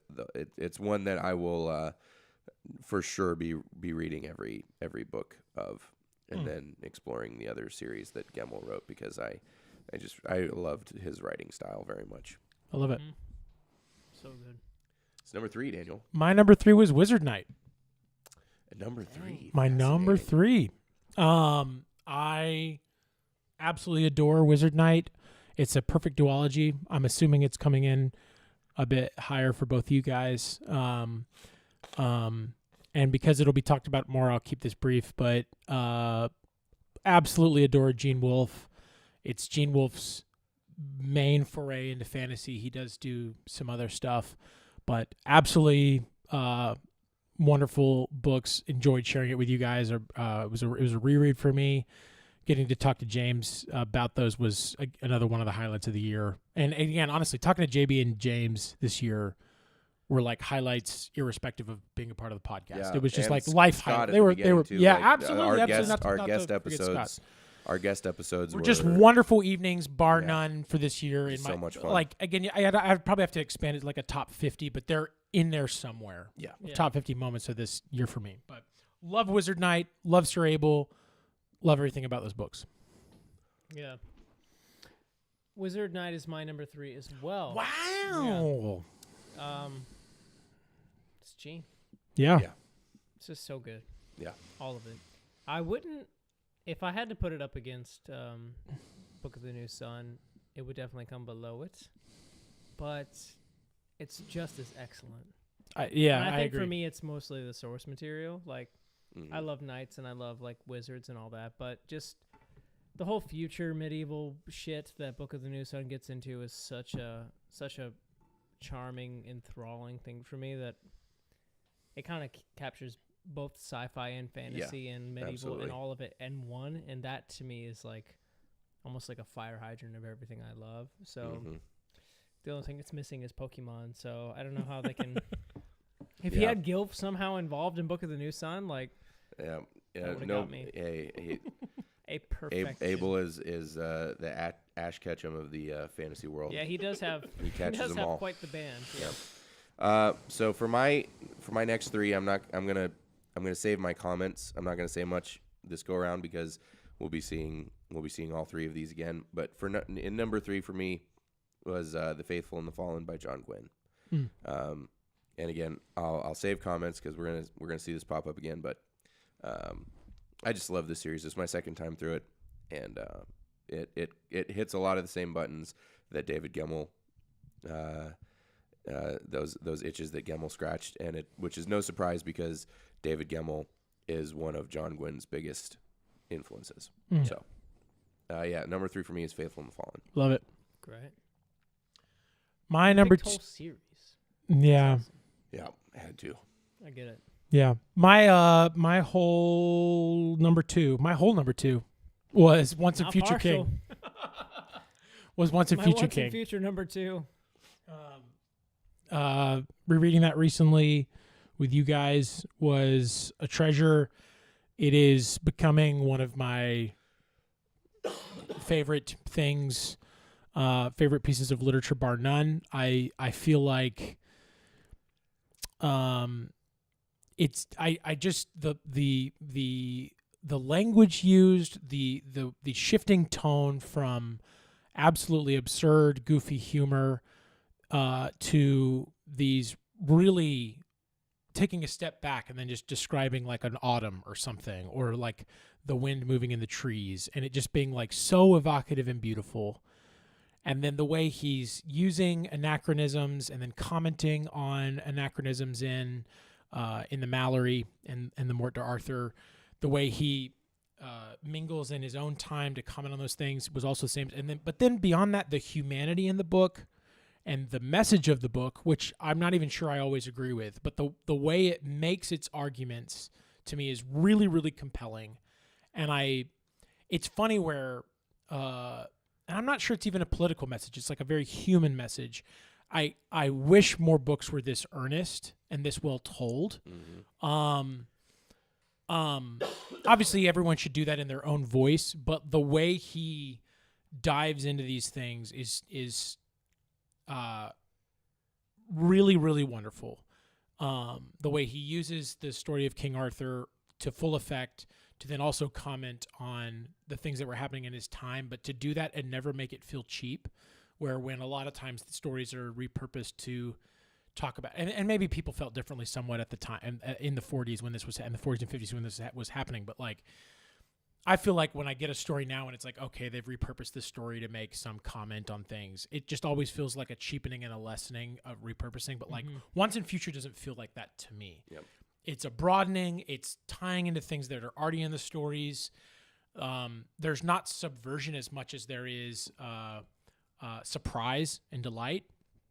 And I don't want to go on and on, but I just adore all those books. It's hard for me to even pick a favorite of the 4. There are literally wonderful and unique things in all 4 of the books. And then I'm kind of roping in the Book of Merlin for me too in that. So all 5 of those, but love them. Yeah. Yeah. It is so good. Number 2 for you, Sam. Yeah. I didn't actually even include Once and Future in That's my fine. list Yeah. because I have not quite finished it You're yet. good. But my number 2 is Berserk. Yep. Such a great anime. So crazy. I've loved anime before Berserk, but after getting into it, it's like it's almost like next level, because I had seen Attack on Titan and like gotten way into that in Naruto, and obviously Dragon Ball Z is the foundation, and Full Metal and like all of the storylines and all that stuff. Berserk was was very cool in how it brought horror almost into that sort of sphere. Because it is technically classed as horror, but it's not. It doesn't feel like it to me. It feels more sci-fi and like fantasy and all the other anime that I've ever gotten into. So it doesn't feel like horror, but it technically is. So I love that it was able to do that. Because to me that kind of says this is good horror. It's not just being scary and creepy for the purpose of doing that. It's like kind of introducing this almost real toxic, like evil, parasitic terribleness into life. How do we fight this? You mentioned this, and I know we're doing our list, but like to piggyback on it, when you mentioned it being an anime and a manga, it is a very there are very classic anime and manga tropes in these. Yeah. In a similar way to there are very classic fantasy tropes buried in A Song of Ice and Fire. Right. But they're buried in around all these like other stuff. Yeah. And I feel like that's one of the things that's satisfying about Berserk is there are these classic Japanese storytelling tropes and things happening, but that it's buried deep in this very strange fantasy world. Right. In a way that's not. So it's like you still get those things we look for in anime and manga, but again buried down in a way that makes them feel like not earned scary and different. almost, Yeah, it's just different. Yeah, I love it. Yeah. I also kind of look at like horror, fantasy, and science fiction to me are like steak, whiskey, and cigars. Yeah. It's like three great tastes that taste great together in whatever Absolutely. combination you want to have them. And I love Guts' sword is dope. I mean, look Absolutely dope. at that. Look at that thing. So dope. My number 2 is also The Once and Future King by T.H. White. Amazing. Again, I'm not going to say that much because I have time for that later. But I will say, spoiler alert, obviously it shows up in my top 10 list. And I think I texted the guys about 4 pages into the book that I was like, well, my list has changed again. 4 pages. 4 pages in. So that's how much I adore this. It is now maybe my favorite Arthur book. I think that's Oh, right. it's mine for sure. And I think I that haven't even finished it yet, and it's my favorite one. yeah. And I'm interested to see how that progresses on future read-throughs. I agree. Yeah. So, Daniel, what was your favorite read from this? We'll come back. What was your favorite read from this year? My Hunter x Hunter. No one's surprised. Everyone expected it. Maybe they did or they didn't. But I almost thought you were going to say Mort Arthur, to be honest. You know what? It was in a top 10, but it was a bit down.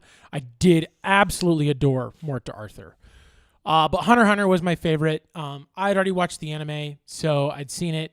Getting to experience it again in the pages of the manga was nothing short of riveting. It re-cemented itself as one of my favorite things. So again, as Steven's mentioned, I did mention several of the things I've talked about on my list are going to show up again.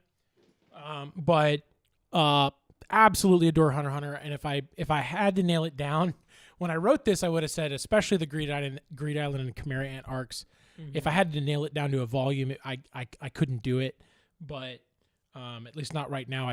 If I tried really hard, I could maybe figure it out. But both of those arcs were just phenomenal. Mm-hmm. And the Greed Island arc is the one I'd say especially that is superior in the manga than the anime, where I feel like overall the anime and the manga work together almost in perfect harmony, where like neither is really better than the other, and both are just good.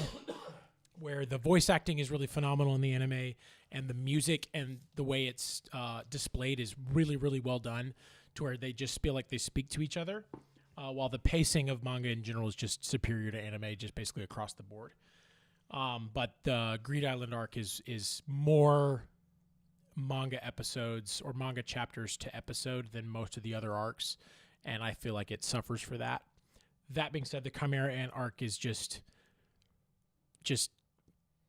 peak. But then I told the guys this. I've finished what is available to read of the Succession arc in the new Dark Continent arc that's being written, and God knows how long it'll go on. And It was like finding out Mozart wrote another symphony, and it was just as good as all the others. And it is probably my favorite thing. That it actually, the more I've sat with it, and it's not finished, so we will see how it develops. But it is my favorite piece of Hunter x Hunter content so far. So Damn.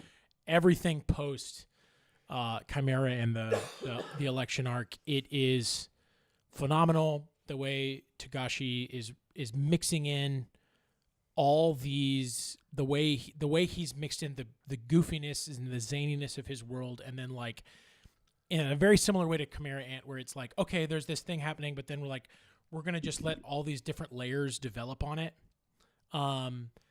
He's doing that again, but in a new and refreshing way. And then every time you think you've got a handle on what's happening, he's like, actually, there's all this other stuff happening also.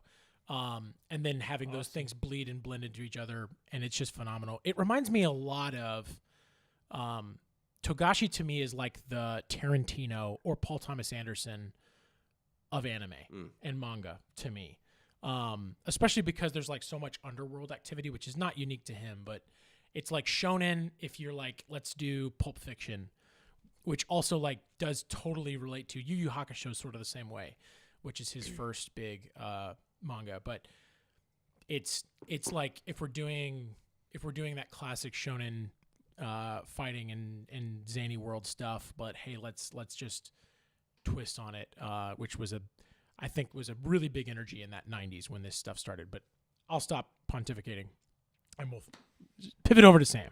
It's great. Number one. My number one was Shagduk I love it. for the year. Hell yeah. It was Specifically Shagduk? yeah. Okay. I loved Ursula, and that's great. But Shagduk, and I love where Ursula for me feels like part of the whole story. Yeah. Sure. So I almost would like. I feel like Shagduk can stand on its own, like More as than just a story. Ursula. Interesting. More than Ursula, because Ursula definitely has like a cliffhanger. I at the end, get that. which I love, and I'm not knocking it at all. I'm just saying that like if I was to reread it again, I would want to read Ursula and all of the other ones like at the Yeah. same time. But Shagduk is what got me into the whole world, which I think was kind of the point. But it's just the funniest thing ever, and it's horror, and it's so great. Like I laughed out loud to that book this year. Like it was so good, so in like enthralling, such a great just book to read. Like yeah. I don't remember feeling that way about a book for a long time. Like just so delighted in all of the dumb stuff about it. Like literally he's talking about plugging in cables and I'm like, this is great. I don't know why I love this so much. I know what you mean though. I Like, do know what you literally, mean. if I describe this to anybody, I'd be like, this is not interesting what I'm saying. But he was plugging in cables and it just made me giggle. Like, Yeah. you know, like, I know what you mean. I don't know. Yeah. He just sucks you in and you just sort of get it. And I don't know. So Shagduk was number one. And then, like, all the world stuff and the sci-fi is actually legit and super cool, too. And that was, I guess, kind of the cherry on top to the other stuff. But I just really fell in love with the characters in it. And the way JB writes is definitely what I'm into right now. So that was cool. Love it. Number Love it. one. All right. Number one for me is not going to be any surprise to anybody that's been listening for a minute. Wizard Knight Yep. by Gene Wolfe. And again, it's going to come up, so I'm going to save my raving for a few minutes down the road. But what I will say is that when we were either just finished or about to finish Book of the New Sun, Daniel said, Stephen, you have to read Wizard Knight. It's the most Stephen book I've read in a long time. And when we finally got to it, it was like, yeah, well, you completely nailed it. This is the most Stephen book maybe I've ever read. And I love it with every fiber of my being. Yep. So, all right. Before we get to our revisited top 10 list, a little bit of a preview of what's coming for next year. We've got kind of the first 5 or 6 months plotted out. We're going to be reading, doing it. Our first kind of deep dive of the year is going to be in a few months in the kind of March, April area. We're going to be talking about, again, speaking of Gene Wolfe, we're going to be reading the Latro series, the duology specifically, and doing several episodes deep diving on that. We're going to be starting to read the First Law trilogy by Joe Abercrombie, leading up to the release of The Devils in May. And when The Devils arrives, we will be doing, hopefully, weekly episodes, reading the book and discussing it right after it comes out. So please feel free to pre-order or buy the book as soon as it comes out, and read along with us as we get closer, and as the book comes out and we see, how many chapters and how many pages and things. We'll try to put out there like how much we're actually going to be reading so that you can read along with us. But yeah, it's going to be another fun year. Hopefully some more interviews. We got lots of other things that we're going to be reading. Big thank you before we get started. We want to thank Scott Sava and JB Jackson and James Wynn for coming on the show. We had so much fun, and we had a lot of fun in general with having the interviews and having guests. And so that's definitely something that we're going to be looking to do more of in the coming year. And then just, of course, massive thank you to our fans. You guys are the foundation that whatever is going to come from this builds off of. And we appreciate you being here at the start of this journey with us. This technically should be episode 30. I think it's technically going to be episode 29 because my computer died before the last episode could get edited. So there will be a special episode dropping at some point around the new year. But yeah, just a huge thank you to everybody that's been tuning in every week and listening to the three of us hang out and have fun together. So any thoughts before we move on, gentlemen? No, this has been super fun. It's been great to see people engage and talk to other authors and creators. And no, it's been awesome. Yep. All right. So in our very first episode, we went over our top 10 sci-fi fantasy books / series. And we have decided that as we do these Christmas episodes every year, we will reevaluate because we're reading a buttload of books every year for this book club. And my list, I know, has changed drastically since the last time that we did it. So we're going to be revisiting this kind of annually and seeing how our tastes have changed, what has been dethroned or what's been moved around. At some point, we're probably going to have to do a top 20 because the top 10 was hard. And I'll go ahead and start us off because I do have a couple honorable mentions. I don't know if anybody else. I don't. So I couldn't not shout some of these out, and I will say we kind of left this a little open-ended. I put some restrictions on myself for this list just to help me narrow it down a little bit. I only picked one book or series per author, and I only picked series that I have finished. So that's why a couple of these honorable mentions I wanted to throw out are on here and not on my list. First of which is the Drenai Saga by David Gemmell. We've already talked about. I'm not quite halfway through it, but roughly halfway through it. So we'll see. This may very well be making an appearance again once I finish it. Same with the Witcher series by Andrzej Sapkowski. I've got a couple books left on that. Like I talked about earlier, massive fan of the Witcher franchise, at least as far as the games and the books go. Then Conan by Robert E. Howard, some of my absolute favorite. It's probably like number 11 on this list. Redwall by Brian Jakes, forever one of the most influential series on me.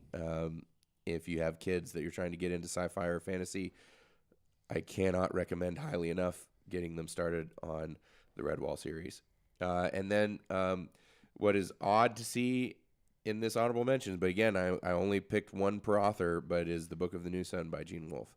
And it's not an honorable mention so much as like it couldn't make it into the top 10. It absolutely would have been in the top 10 and very high up, except that, again, I'm only picking one per author, but I had to shout Book of the New Sun out. And then lastly, The Book of Nights by Yves Maynard. And I could very well see this book ending up on my top 10 list after another read through or two. It's an absolutely phenomenal book. It is shouted out by Gene Wolfe in The Knight. So the first book in Wizard Knight. It was a massive influence on him, and you can really tell by reading it. But just a beautiful fantasy chivalric knightly tale that is not nearly as well known as it should be. So while I'm talking, I'll start this one off. Number 10 for me is the Pendragon Cycle by Stephen R. Lawhead, and this was outside of just like kid books talking through essentially kind of abridged version of the Howard Pyle Arthurian tales. This was my first serious Arthur stories. If you're unfamiliar, they are part of the I don't know what you call it, the second wave of Arthurian storytelling, where it's like the quote unquote historically accurate post-Roman version of the tales. It's just beautiful. The main trilogy, and also excuse me, Pendragon, kind of the sequel that takes place in the middle of Arthur, the final book. But it made me absolutely fall in love with all of these characters. Still, obviously, considering his place on this list, one of my absolute favorite Arthurian retellings. And even though it is set in the real world, I guess you would call it low fantasy, similar to like a Harry Potter, because it definitely leans into the magic. Magic is real. It's come from a very Christian perspective, like Arthurian tales are. Sure. But it absolutely has the magical element. So it is very much a fantasy story. So that's my number 10, Pendragon Cycle by Stephen R. Lawhead. Daniel, what's your number 10? So as we do this, most of these are pretty straightforward. A few times I've given myself a teensy bit of creative license here. And that is true in this one, because my number 10 is Robert Howard's Ancient Earth Sword and Sorcery.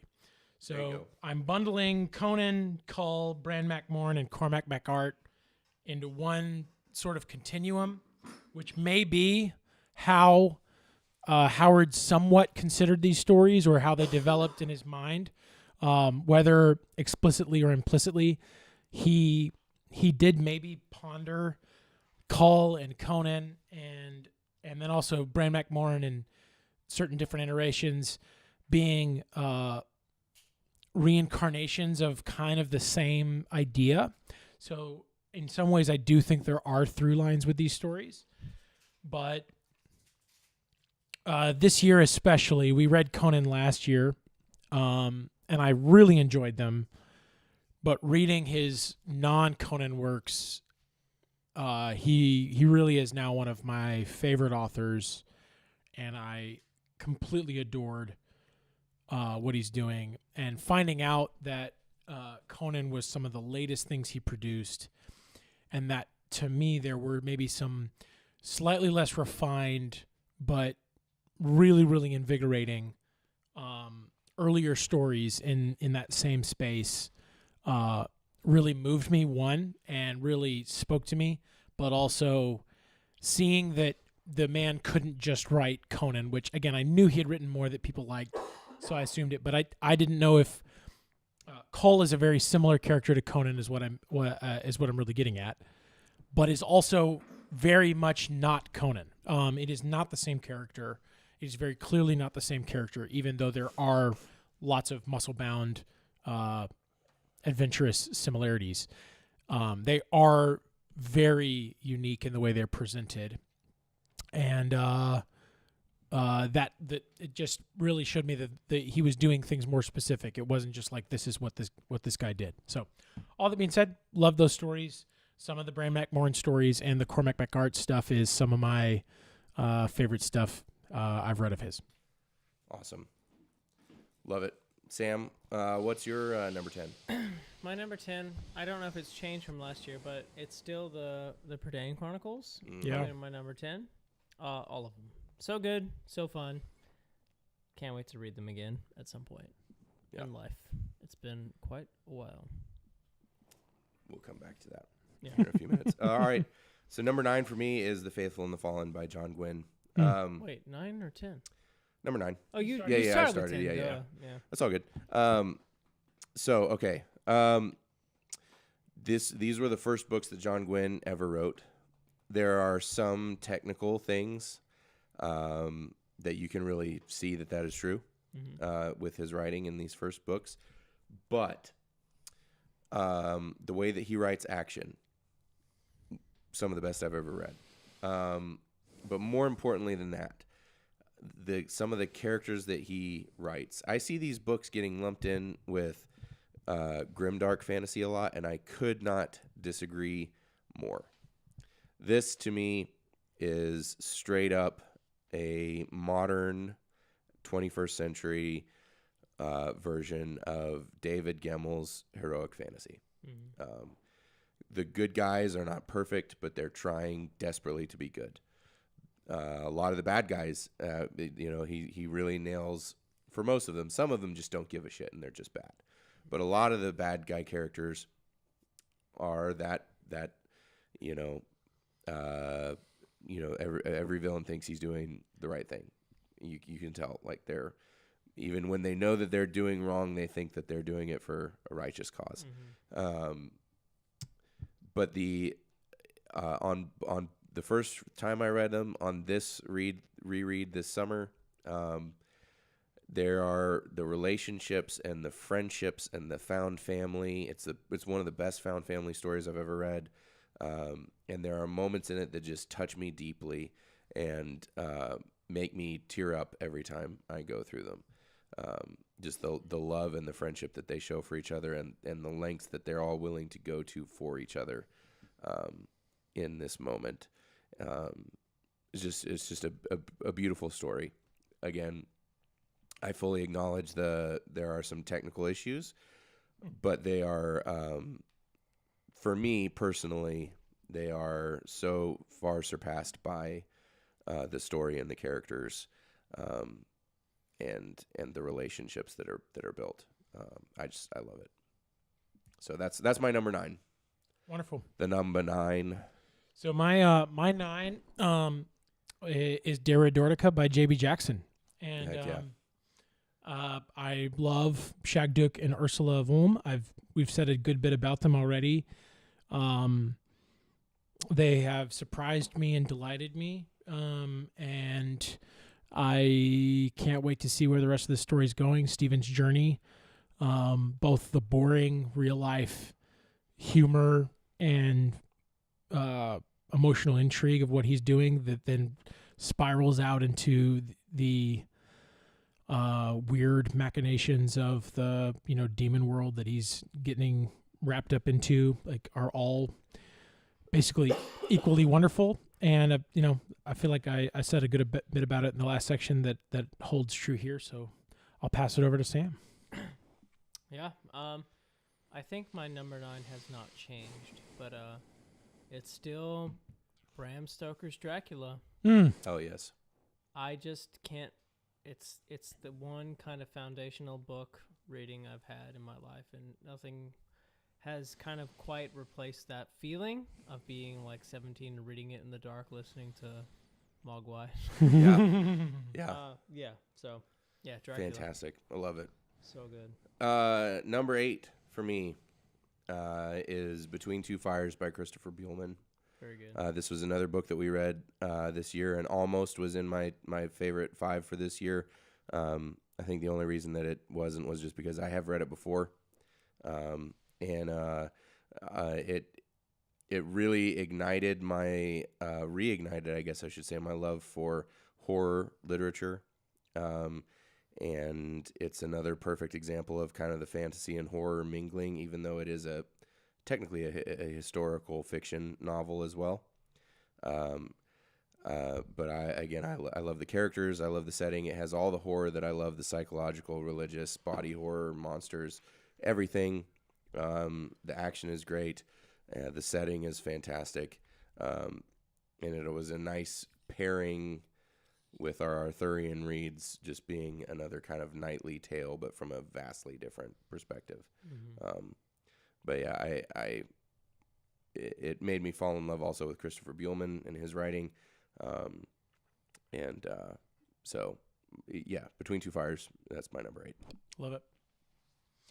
My number 8 is Wizard Knight. And I mentioned in the other, it showing up in my top 5. I thought it was nothing short of fantastic. Revisiting it with you guys was the best. And yeah, we've talked about it a good bit, so we can move on. It's good as shit. Mhm. 8. Yep. So my number 8 is complicated because I put Game of Thrones as my number 8, the whole thing, but then it's not done. But then it's kind of done. It's probably done. So inside of that, I also added Black Company, but that one bit about Shed. Yeah, so Everything Shadows about Linger. Shed Yeah. and Black Company has blown my mind. Like, seriously, jumped from all of the books I've read to like, I will remember this bit forever. Selling bodies for some coins to some Yep. creepy black sucky monsters that all I can think of is the mouth of Sauron. 100 Every that time I was think of it, always it's my just thought. the Yeah, teeth. 100%. I'm like, Yeah. that's messed up, and I like it. Like, so for me, Black Company, specifically Shed and everything in that creepy, weird amoeba castle. Honestly, seriously, that whole moment is like, if Glenn Cook had just done that and nothing else, I'd have been like, this is the best shit I've read in a long time. That's fantastic. I love that so much. So Shed, and then all of Game of Thrones. That's awesome. That's awesome. I can't wait to read that more of is those there. books with you That is guys. there, yeah. Oh, I cannot wait. Yeah. Heck yeah. Yeah, if I'm you like excited Shed, to there's see what he more. does. Yeah. What he does with the next one, because all He- the other stuff is really cool, but that, Yeah. that Shed thing it felt inspired to me. The whole thing. Well, Like, and the this whole is those first different. 3 books, it's arcs. Black Yeah. Company is arcs. Yeah. I think that Glenn Cook is an anime and manga fan, so it's Cool. but it's not like those are the only things that have had arcs. Right. But Black Company is very much set up in arcs. Yeah. So, all right, number 7 for me is The Chronicles of Prydain by Lloyd Alexander. Obviously, read those several times as a kid. Just reread them for the first time in a very long time. So underrated. The whole thing. Wildly is so underrated. It's crazy. It's like Greg Kinnear. Like, so underrated. Yeah, sure, yeah. But I reread those this year with my kids, and it was such a fun experience because they were such a formative series for me when I was 12. It was the first time I read them, and then reading them again at 35, they hit just as hard, but in different ways. And I was weeping in certain parts that I didn't remember being as deeply touched by. Yeah. Terran Wanderer is still my favorite Yeah. of them. Terran Wanderer could be on this list by itself. Yeah. It's just, and that one specifically. I mean, that one always appealed to me. The message behind that book of trying to find who you are and your place in the world, that always resonated with me. But then revisiting that kind of young man's struggle as a 35-year-old man who's now starting to kind of feel like maybe I start to have a handle on some of those questions. Just absolutely incredible. And Lloyd Alexander so deftly and expertly crafted and wrote these stories where they are, not kids' books, but they're for younger audiences. I guess you would these would be YA books, I guess. Yeah. But they are so well written, so well crafted. The characters are so well developed that they very much have still such an appeal to an adult audience as well. Yeah. Just phenomenal. So that's my number 7. My number 7 is Berserk. Great. And again, I've talked a lot about it. The entirety of it is phenomenal.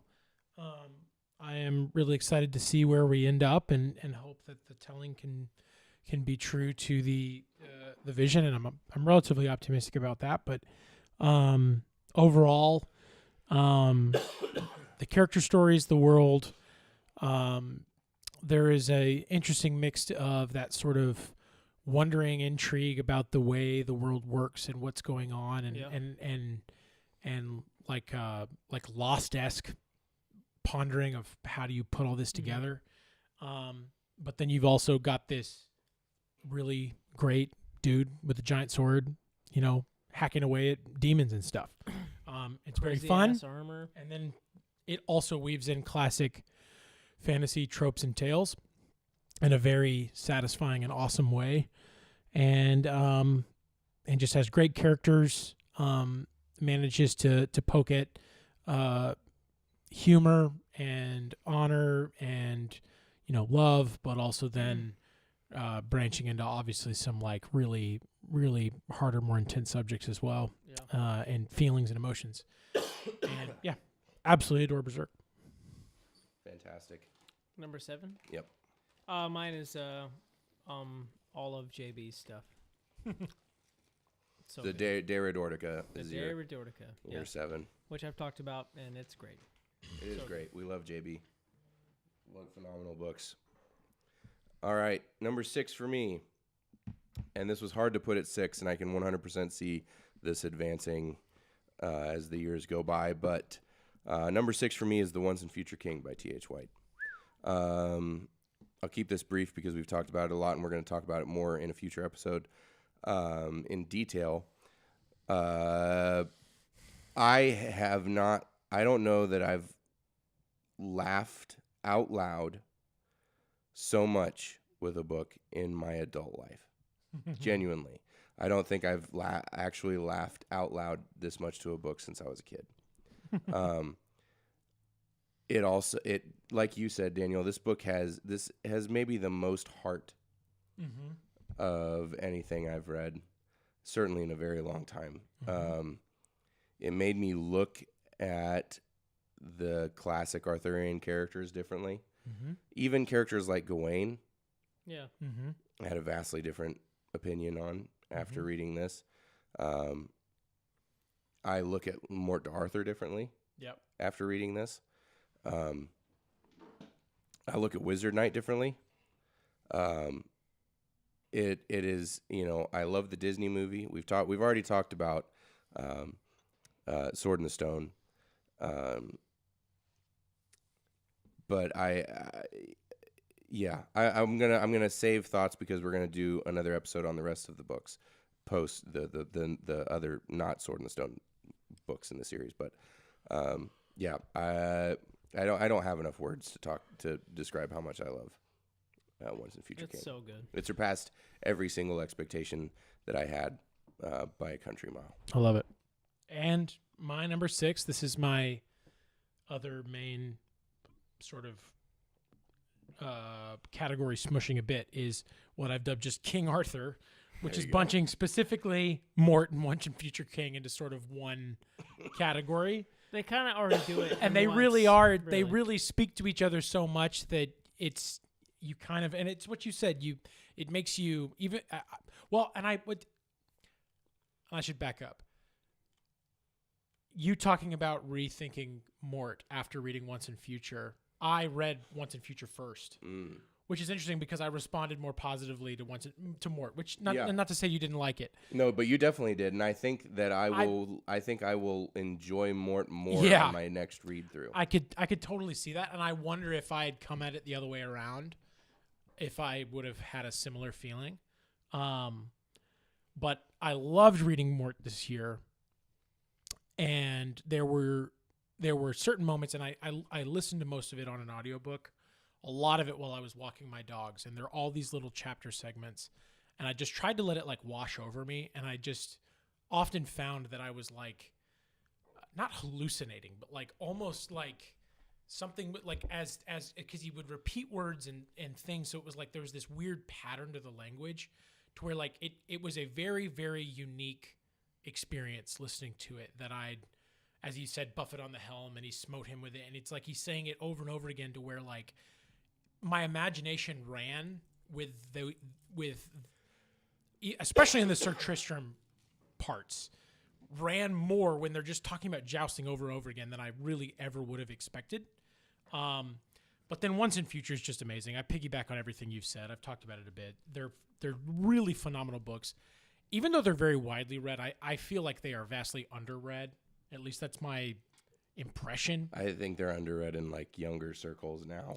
Yeah, and maybe they've been just somewhat forgotten. These are, I think they just have like an important message that it would be really good if more people reckoned with it. Yeah. They're great. They're great books. Mhm. Definitely. 6. Yes, Yep. sir. The Road. Ooh. Same as Yep. last year, probably. Again, I read that book, and when I started, I couldn't stop because it was too intense, too like scary almost. But in like a post-apocalyptic, almost like this could happen way. Yeah. Yeah, so good. So And good. it's really brave of you to keep that on your list. Cause Yeah. Okay. Which maybe we'll talk about at a later Yeah, date. we'll do it. We'll do it. Just, We're gonna be talking about them. Google cancel Cormac McCarthy. Yeah, I know, right? Yeah, I know. But not The Road. The Road is A fascinating article, by the way. Yeah, Not to truly. make comments. And obviously not cut and dry, but a very complicated situation. indeed. It was a different time. Thank you. Yes. All right, so we're in our top. Just kidding. We're in the top fives now. Just kidding. And my number 5 for me is Berserk by Kentaro Miura. Everything Very that good. Daniel said is accurate. One thing I would like to add is this is the only not novel on my list. However,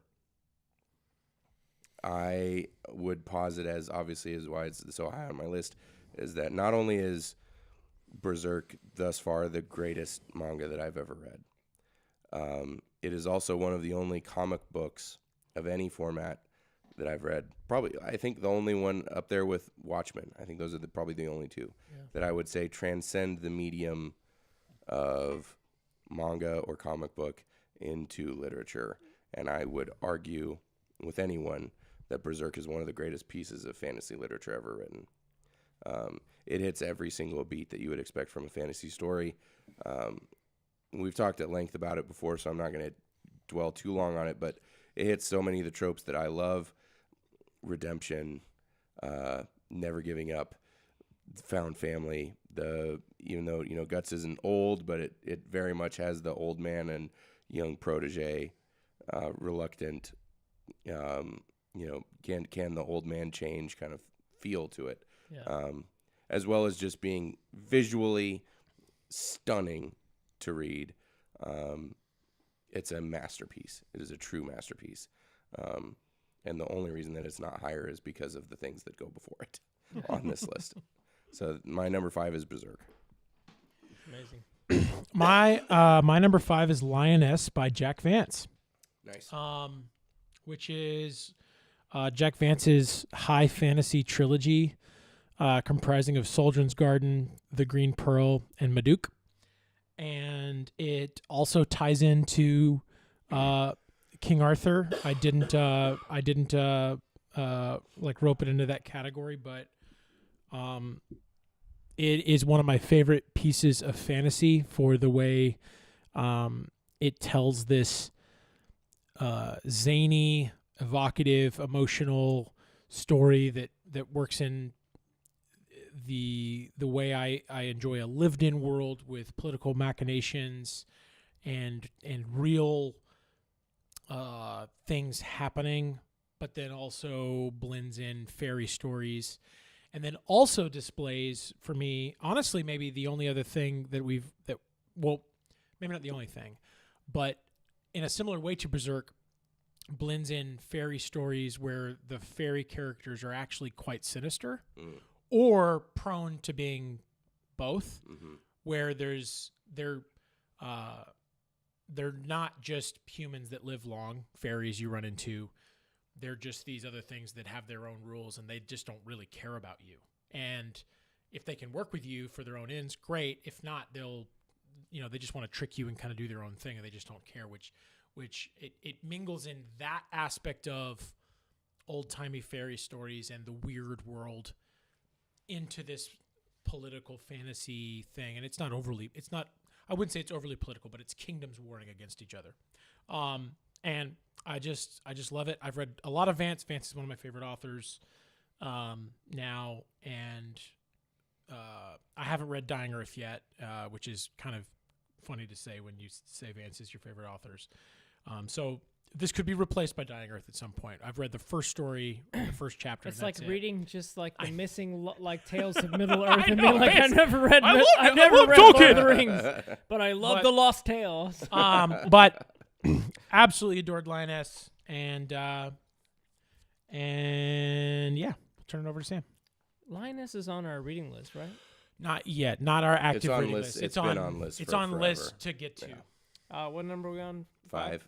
Cinco. Okay, mine is I don't know if this is fair, but I put Conan only the Elephant Tower. Sure. That's my number 5. And because it's a short story, I felt like I could include another one. Broken Sword. Number 5. Oh yeah.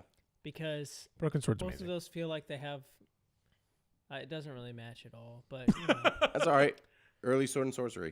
it's just good shit. All Yeah, of it. truly you know? good shit. I could say Scathlock, and both of you know exactly who I mean. Yep. Mm-hmm. And Yeah. to me, that says that's a good ass story if you know the villain outside of everything, you know? Basically, like, It's such a good. Broken You know? Sword is phenomenal. it's got incest, which is great. Just One of kidding. our, it's one of our tropes we Well, love. I was gonna say actually, I meant to. Love some incest. I meant to mention it. Especially when they don't know. Oh, no, she's my sister. Well, you mentioned Arthur the, does the that Lord. once in Future King, right? Yeah, yes, for sure. And then you mentioned the tale in Lord of the Rings is Sigurd tale. It's the same. It's the same thing. Same. Absolutely. Yeah, so, Based on the same Norse myth. that's my number 5. Love it. Number 4. Number 4 for me is The First Law by Joe Abercrombie. Which This we was haven't on read my- yet, so it's not fair. Yeah, this was on my top 10 last time as well, but it's moved up because I listened to the audiobooks recently, which highly recommend. Phenomenal audiobooks. Yeah. Fantastic reading of the books. Such a good trilogy. It's paced so well. The characters, Joe Abercrombie writes such phenomenal characters. And he manages to take like characters that in the first book, you fucking hate these guys. You just hate these characters. There's no way that you would ever love these characters. And by the time you're in the third book, you adore them. They're some of your favorite characters you've ever read. Great. And his action's phenomenal. He, I believe, started out editing movies, or at least editing videos. So there's the editing of the scenes is fantastic. There's a great in the final battle, big battle in the third book. There's moments where you're cutting back and forth between perspectives, and it's very cinematic. Where like a character starts a line at the end of one chapter, and then another completely other character finishes that line in the top of the next chapter. Awesome. And it doesn't feel out of place or weird or contrived or anything. It's just very cinematic is the way that I would describe it. Yeah. Perfect grimdark fantasy. Yeah, I'm very much looking forward to reading this with you guys. It was fun reading it again after having read some of the other things that we read, specifically Conan, because there is very much a Conan character in these books, but from a modern kind of grimdark perspective. Very cool. So, yeah, First Law trilogy by Joe Abercrombie. I love it. So my number 4 is Frieren Beyond Journey's End. Nice. And obviously, I mentioned it being my favorite show of the year as the anime. After finishing the show, I read all the rest of the available manga up into the episodes that became available about a month ago. And the anime is phenomenal. It is such a beautiful rendition of what was written in the manga. And I some of my favorite moments are depicted in those early chapters and volumes, and they're really displayed beautifully. But there are storylines that develop on themes that are displayed in those first 28 episodes and first I think it's like 5 volumes or so.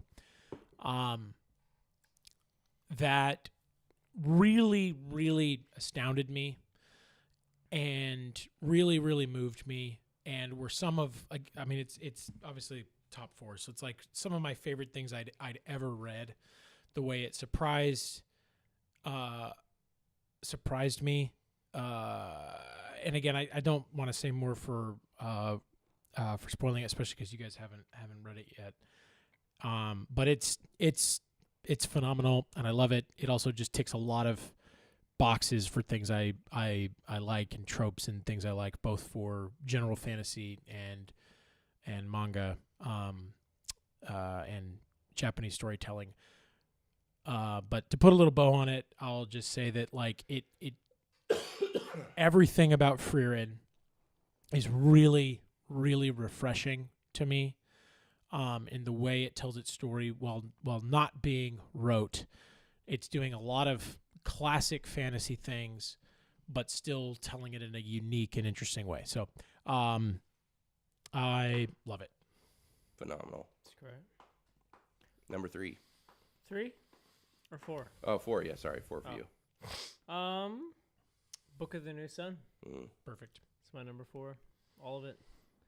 So good. I love how Gene always has a character who's like, let's give him a not sword. Yeah. Like, basically every time at the start. And then even when he gets a sword, it's like, this is still not really Not a quite sword. a sword. Yeah. Not a normal sword. Yeah. We should talk to, I want to talk to James Wynn about yeah, that. we need to. Yeah. Like, why does he give him, here's a not sword, but it's like sword-ish. That's a phenomenal question. Yeah. Why does he do that? Brilliant. I look forward to we'll be doing a deep dive on Book of the New Sun in the not too distant future. Yeah. It'll be fun to talk to James about it too, Absolutely. because he is King Deep Dive. Mm-hmm. Book of the New Sun. So number 3 for me, sticking on the Gene Wolfe train, Wizard Knight. I love it. Yeah. As I hinted at, or I was pretty explicit about it, I fucking love this book. That is explicit. Yeah. It touched me very deeply. It moved me. And it was also just such a fun read. It's Gene Wolfe, so there's, millions of layers to it. And I've been so enjoying delving into those layers, with, reading other things like, Queen of Elfland's Daughter. Yep. And, Book of Knights and, Once and Future King. And really, letting the imagination go wild and really trying to delve into what he was really trying to say with it, which is a question that I have very much looking forward to into 2025, delving further into and exploring. But yeah, we did 2 full episodes on it, so give those a listen if you're not familiar. Read it, please read it. I cannot say enough good things about Wizard Knight. It probably will be in this number 3 spot for good. Permanently. I love it. My number 3 is Hunter x Hunter. 3 mangas. 3 mangas. That's awesome. Honestly, kind of amazing. I didn't think we were allowed to do mangas. So that's why none of them made my list. Fair enough. You're breaking Well, my rules. We can do an amendment for you, but yeah, I love it. I love the anime. I love the manga.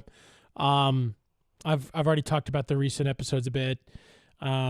I love the characters. I love the way it's surprising. I love the way the weird. We've talked about this in the tropes episode that I love lore dumps, but I also love the way a world can be drip fed, and he does both. He will tell you things explicitly, then he will also like hide things, and things will just happen. He'll let big things in the stories happen off screen, and then let you like put together the pieces. And because of that, and many other reasons, it's just phenomenal to me. And I don't mean this in a disparaging way. We're getting ready to read Dragon Ball Z or Dragon Ball. I guess both are used as a group. Hunter x Hunter to me feels like Dragon Ball for adults.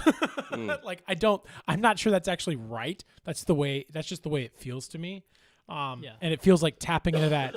It feels like tapping into that same energy I loved as a kid, so I do think there's like something about it that's nostalgic to me. Mm-hmm. Where it's like, what if what if Dragon Ball, but instead of most of the big fights, it's just all the other stuff, and that's all the other stuff is mostly mattered. But then we will have some big fights occasionally. Is like sort of the premise, and then but also the powers. What if we made those like everybody's a wizard, but we're not going to call them wizards, and then like here's the rest of the world. All that being said, I love it. Go over to Sam. Beautiful. Number 3. Yes, sir. Anything by Kurt Vonnegut. Yeah. Basically. Yeah. Sirens of Titan is probably my favorite. And I still think it's so funny we've only read Galapagos. I know, right? Like It was 10 good. Number 10 on like the list of Yeah, things I'd which say is funny let's because it makes me very much look forward to reading more because it was awesome. It's good. I mean, it's good, but like compared, it's like Yeah, I know. We need to it's read like more. reading the Lost Tales of Middle Earth and saying, "I love Tolkien's writings," or just the appendices. Now that being Right. said, that would be a really fun way to fall in love with Tolkien. Is to Yeah, boy, is do to you read not those. You'd boy, be you like, have oh my something gosh, to this is look other forward to. stuff. Dude, yeah, to discover the Lord of the Rings Yeah. like by accident, like I love that. I was totally in love with Tom Bombadil, but like, what is all this other stuff? Anyways, that's me. Number 2. All right, number 2. So my number 2 and my number 1 are not going to be any surprise to anybody. Number 2 is The Chronicles of the Black Company by Glenn Cook. Yep. I'm Pretty not damn going to good. repeat myself. It's just I love them. I have loved them for years, and they mean the world to me, and I cannot wait for the new ones. So number 2 is Black Company. I love it. My number 2 is The Solar Cycle by Gene Wolfe, which is whole solar cycle. the entirety of the thing, which I feel like is a fair way to designate it, as Book it of is the all New one. and long. Yep. And so Book of the New Sun, Earth of the New Sun, the Book of the Long Sun, and Book of the Short the Book of the Short Sun. I read them all last year, revisited them this year. I'm currently doing a reread of Long Sun, and they are phenomenal. They are. It is not one. I wouldn't say it's all one story. Each one is a relatively self-contained story, really, in a world, but there are very clear themes and things where he's very obviously making one point, and one point is not the right way to say it, but there are themes and topics that he's delving in. But I will say, you guys have mentioned Book of the New Sun quite a bit, which is phenomenal and one of my favorite things that I've ever read. Long Sun is just as wonderful and could not be more different. That's awesome. I love it. And then honestly, Short Sun kind of does that again. And I think I'd say New Sun was my favorite. Although honestly, I think if I had to pick just one fragment, I think Earth of the New Sun might be my favorite of everything. But then also Short Sun really gives everything a run for its money, to be honest. And then a lot of people say Long Sun's their favorite, to be honest, as well. So, I can't say enough about Gene Wolfe. I can't say enough about these books. This to me is his magnum opus, and yeah, I can't wait to reread them. Fantastic. What's your number 2, Sam? I think this is the same as last year, if I can remember. But Steg Larsson's books, The Girl with the Dragon Tattoo. Yeah, All that's 3 great. of them, so good. Such great written books. I'll never forget the moment in the first one where he's like, and then the case started unraveling to me. It was like literally after reading like probably 250 pages, being like, what is going on? And then all of that just culminates, and then boom. That's Like, fantastic. unleashes. So good. The movie's great too. The David Fincher one. Right. All right. Shall we all say our number 1 at the same time? I think so. I think so. 1, 2, 3. Middle The Lord of the Earth. Rings Yeah. by J.R.R. What'd you Tolkien. say? So I said Middle Earth No. You're just encompassing because more than just. I'm sort of The Lost Tales. well. Here's the thing, and this is the thing I'd say. Now, Silmarillion's published posthumously. We don't have J.R.R. Tolkien's stamped 100% approved edition of that. But when he was writing and getting Lord of the Rings published, he considered the Silmarillion to be a piece of it and a part of it that he wanted published together. Not literally at the same time, but he wanted the Lord of the Rings published and then the Silmarillion to come out right after. And then the publisher wasn't interested. Fie on you, even all these, some 70 years later. I think actually exactly 70 years later. That being said, we still got it. It's great. But then also, Lord of the Rings is a direct sequel to The Hobbit. So, I mean, to Sure. me, they all Yeah. flow in. Yeah. The Yeah. way he thought about Lord of the Rings was that it tied in, like, obviously not literally and exactly, but the books at the end of Lord of the Rings that Bilbo is carrying are the Silmarillion, the books of the Silmarillion, the Aina Lindale, the Quinta Silmarillion, Yep. and the Yeah. and that. So it's like, to me, they fully speak to each other, and I do think reading them in the context of Lord of the Rings both expands both, and really like takes it to a new level. That's just my opinion. But so I think it's fully fair in a solar cycle way to include them all in one thing. Yeah. That's I don't just my disagree. Yeah. that's my opinion. That being said, the Lord of the Rings is the absolute pinnacle of it. I mean, Hobbit is delightful, and you can argue that the Hobbit is the best written of them all, to be honest, or the most just like In terms of like perfectly crafted. book writing. Yeah, just like one book. The Lord of the Rings though is the most epic story, and then I'm some people do like the Silmarillion the best, just because it's like such a unique and expansive thing. And then I think also is like sort of genre defining again, which is interesting to do like after you die, which is kind of like Nen after your death. Which Oh my gosh. Tolkien's a Wow. manipulator. Tolkien's a manipulator. got his men doing shit past the grave, bro. It's like when they're finding the pottery and it's like, oh, He's got a pen that's they just out find there the as a manuscript and it's quill. like, oh, this has got Nen on it. Okay. Fantastic. I'll quit doing that. Yeah. Sorry. Well, I mean, what is there to say? We've talked about Lord of the Rings. Lord of the ad Rings is the nauseam. bomb. It is always number one. To the point where at some point we may Well, have you to. gotta and stop saying we'll it, probably have to put an addendum to where it's like Lord of the Rings is above everything. Do our top 11. It is. It is the super story above Yeah. everything else. The only thing I'd say is like I considered having the solar cycle ahead of it, to where leaving it one did mean something to me when it didn't feel right. But that being said, I don't disagree with you, but there's a world where I could shimmy that 1, 2. I think. I don't know, maybe. All right. Well, ladies and gentlemen, this has been a very fun episode. We hope you've enjoyed it. Want to, again, extend a huge thank you to the guests that have come on the show this year.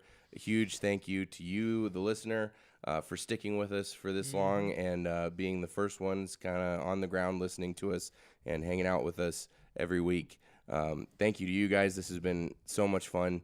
And please leave us a comment. Drop us a like, drop us a subscribe. Some balloons for Let you. us know what you'd like to see next year. If there's anything specific that you've enjoyed this first year of the podcast you want to see more of, let us know. If there's some books that you want us to look at, let us know. And to wrap up this episode, speaking of J.R.R. Tolkien, we're going to read one of the letters from Father Christmas. Cliff House, near the North Pole, December 23rd, 1932. My dear children, there is a lot to tell you. First of all, a Merry Christmas, but there have been lots of adventures you will want to hear about. It all began with the funny noises underground, which started in the summer and got worse and worse. I was afraid an earthquake might happen. The North Polar Bear says he suspected what was wrong from the beginning. I only wish he had said something to me. And anyway, it can't be quite true, as he was fast asleep when it began, and did not wake up till about Michael's birthday. However, he went off for a walk one day at the end of November, I think, and never came back. About a fortnight ago, I began to really be worried, for after all, the dear old thing is really a lot of help, in spite of accidents, and very amusing. One Friday evening, December 9th, there was a bumping at the front door and a snuffling. I thought he had come back and lost his key, as often before, but when I opened the door, there was another very old bear there, a very fat and funny-shaped one.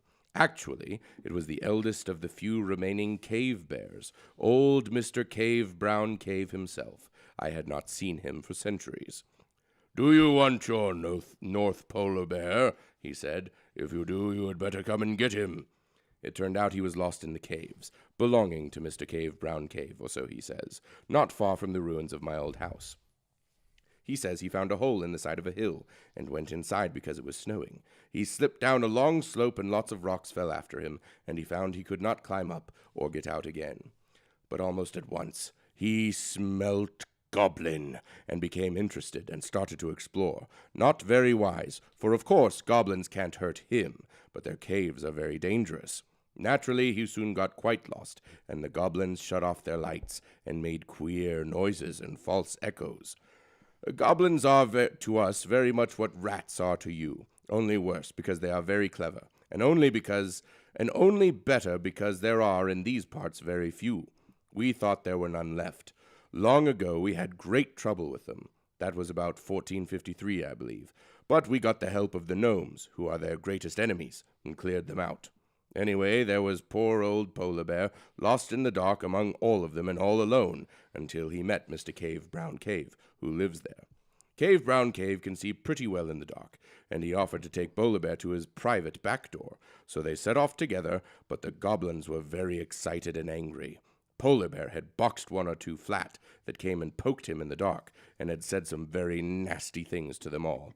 And they enticed him away by imitating Cave Brown Cave's voice, which of course they know very well.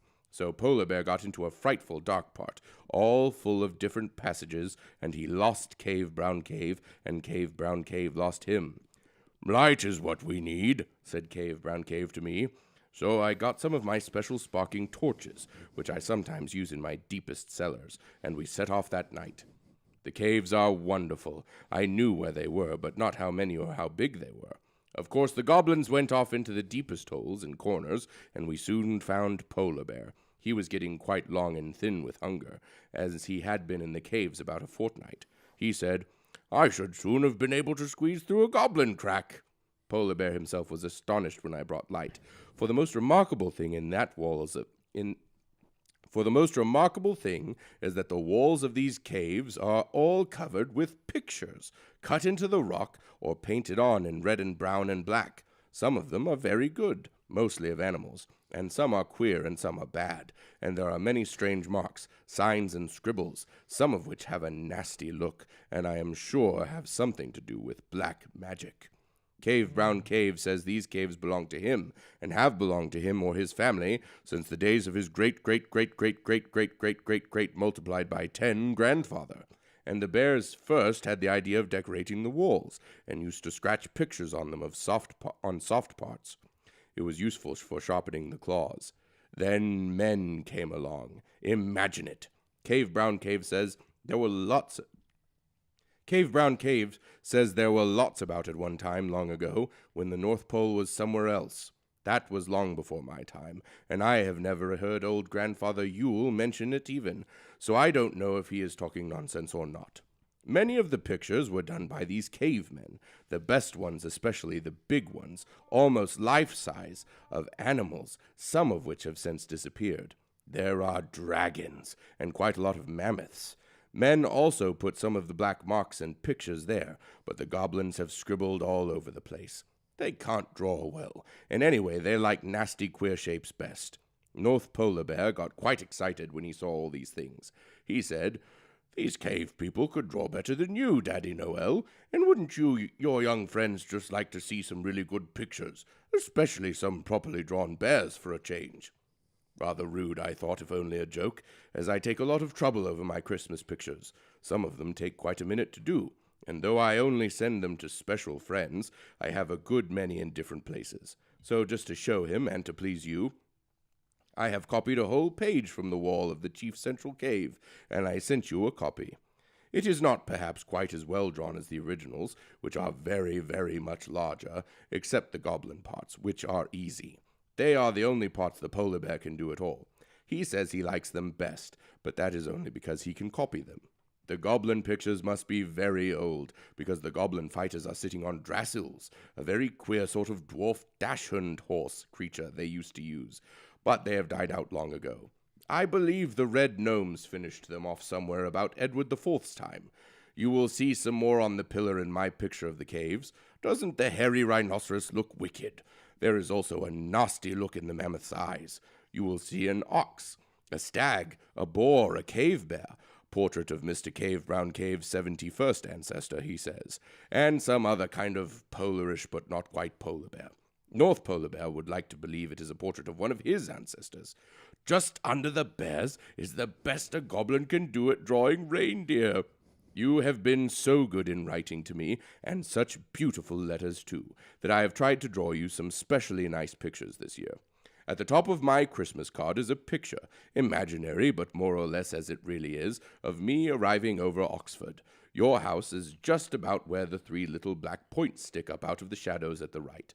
I am coming from the north, you see, and note, not with 12 pair of deer, as you will see in some books. I usually use 7 pair. 14 is such a nice number. And at Christmas, especially if I am hurried, I add my 2 special white ones in front. Next comes a picture of me in Cave Brown Cave and North Polar Bear exploring the caves. I will tell you more about that in a minute. The last picture is also imaginary. That is, it hasn't happened yet. It soon will. On St. Stephen's Day, when all the rush is over, I'm going to have a rowdy party. The Cave Brown Cave's grandchildren, they are exactly like live teddy bears. Snow babies, some children of the red gnomes, and of course polar cubs, including Paxu and Valutuku, will be there. I'm wearing a pair of new green trousers. They were a present from my green brother, but I only wear them at home. Goblins, anyway, dislike green, so I found them useful. You see, when I rescued Polar Bear, we hadn't finished the adventures. At the beginning of last week, we went into the cellars to get up the stuff for England. I said to Polar Bear, "Somebody has been disarranging things here." "Paxu and Valatuk, I expect," he said, but it wasn't. Next day, things were much worse, especially among the railway things, lots of which seemed to be missing. I ought to have guessed, and Polar Bear anyway ought to have mentioned his guess to me. Last Saturday we went down and found nearly everything had disappeared out of the main cellar. Imagine my state of mind. Nothing hardly to send to anybody, and too little time to get or make enough new stuff. North Polar Bear said, "My smell goblin strong." Of course, it was obvious. They love mechanical toys, though they quickly smash them and want more and more and more, and practically all the Hornby things had gone. Eventually, we found a large hole, but not big enough for us, leading to a tunnel behind some packing cases in the west cellar. As you will expect, we rushed off to find Cave Brown Cave, and we went back to the caves. We soon understood the queer noises. It was plain the goblins long ago had burrowed a tunnel from the caves to my old home, which was not so far from the end of their hills, and had stolen a good many things. We found some things more than 100 years old, even a few parcels still addressed to your great-grandpeople.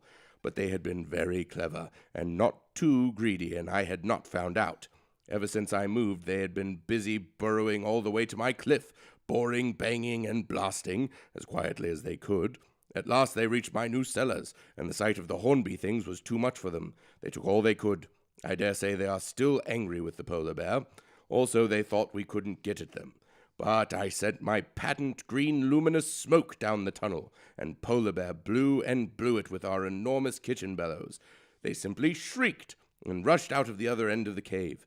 But there were red gnomes there. I had specially sent for them. A few of the real old families are still in Norway.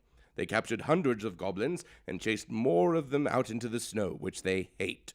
We made them show us where they had hidden things, or bring them all back, and by Monday we had got practically everything back. The gnomes are still dealing with the goblins, and promise there won't be one left by New Year, but I am not so sure. They will crop up again in a century or so, I expect. We have had a rush, but dear old Cave Brown Cave and his sons and the gnome ladies helped, so that we are now very well forward and all packed. I hope there is not the faintest smell of goblin about any of your things. They have all been well aired. There are still a few railway things missing, but I hope you will have what you want. I am not able to carry quite as much toy cargo as usual this year, as I am taking a good deal of food and clothes, useful stuff. There are far too many people in your land, and others, who are hungry and cold this winter. I am glad that with you the weather is warmish. It is not warm here. We have had tremendous icy winds and terrific snowstorms, and my old house is quite buried, but I am feeling very well, better than ever, and though my hand wobbles with a pen, partly because I don't like writing as much as drawing, which I learned first, I don't think it is so wobbly this year. The polar bear got your father's scribble today, and it was very puzzled by it. I told him it looked like old lecture notes, and he laughed. He says he thinks Oxford is quite a mad place if people lecture stuff like, "But I don't suppose anybody listens to it." The drawings pleased him better. He said, "At any rate, those boys' fathers tried to draw bears, though they aren't good. Of course it is all nonsense, but I will answer it." So he made up an alphabet from the marks in the caves. He says it is much nicer than the ordinary letters, or than runes or polar letters, and suits his paw better. He writes them with the tail of his penholder. He has sent a short letter to you in this alphabet, to wish you a very Merry Christmas, and lots of fun in the new year, and good luck at school. As you are all so clever now, he says, what with Latin and French and Greek, you will easily read it, and see that Polar Bear sends much love. I am not so sure. But Polar Bear says that nearly all of it is actually in my letter between the 2 red stars. Anyway, I dare say he would send you a copy of his alphabet if you wrote and asked. By the way, he writes it in columns from top to bottom, not across. Don't tell him I gave away his secret. This is one of my very longest letters. It has been an exciting time. I hope you will like hearing about it. I send you all my love. John, Michael, Christopher, and Priscilla. Also, Mummy and Daddy and Auntie and all the people in your house. I dare say John will feel as he has got to give up stockings now and give way to the many new children that have arrived since he first began to hang his up. But Father Christmas will not forget him. Bless you all. Your loving Nicholas Christmas. Merry Christmas, y'all. Merry Christmas. Merry Christmas. All right. Good night. Daniel, thumbs up. So we can get the balloons. There you go. There it is. Can't end the episode without the balloons.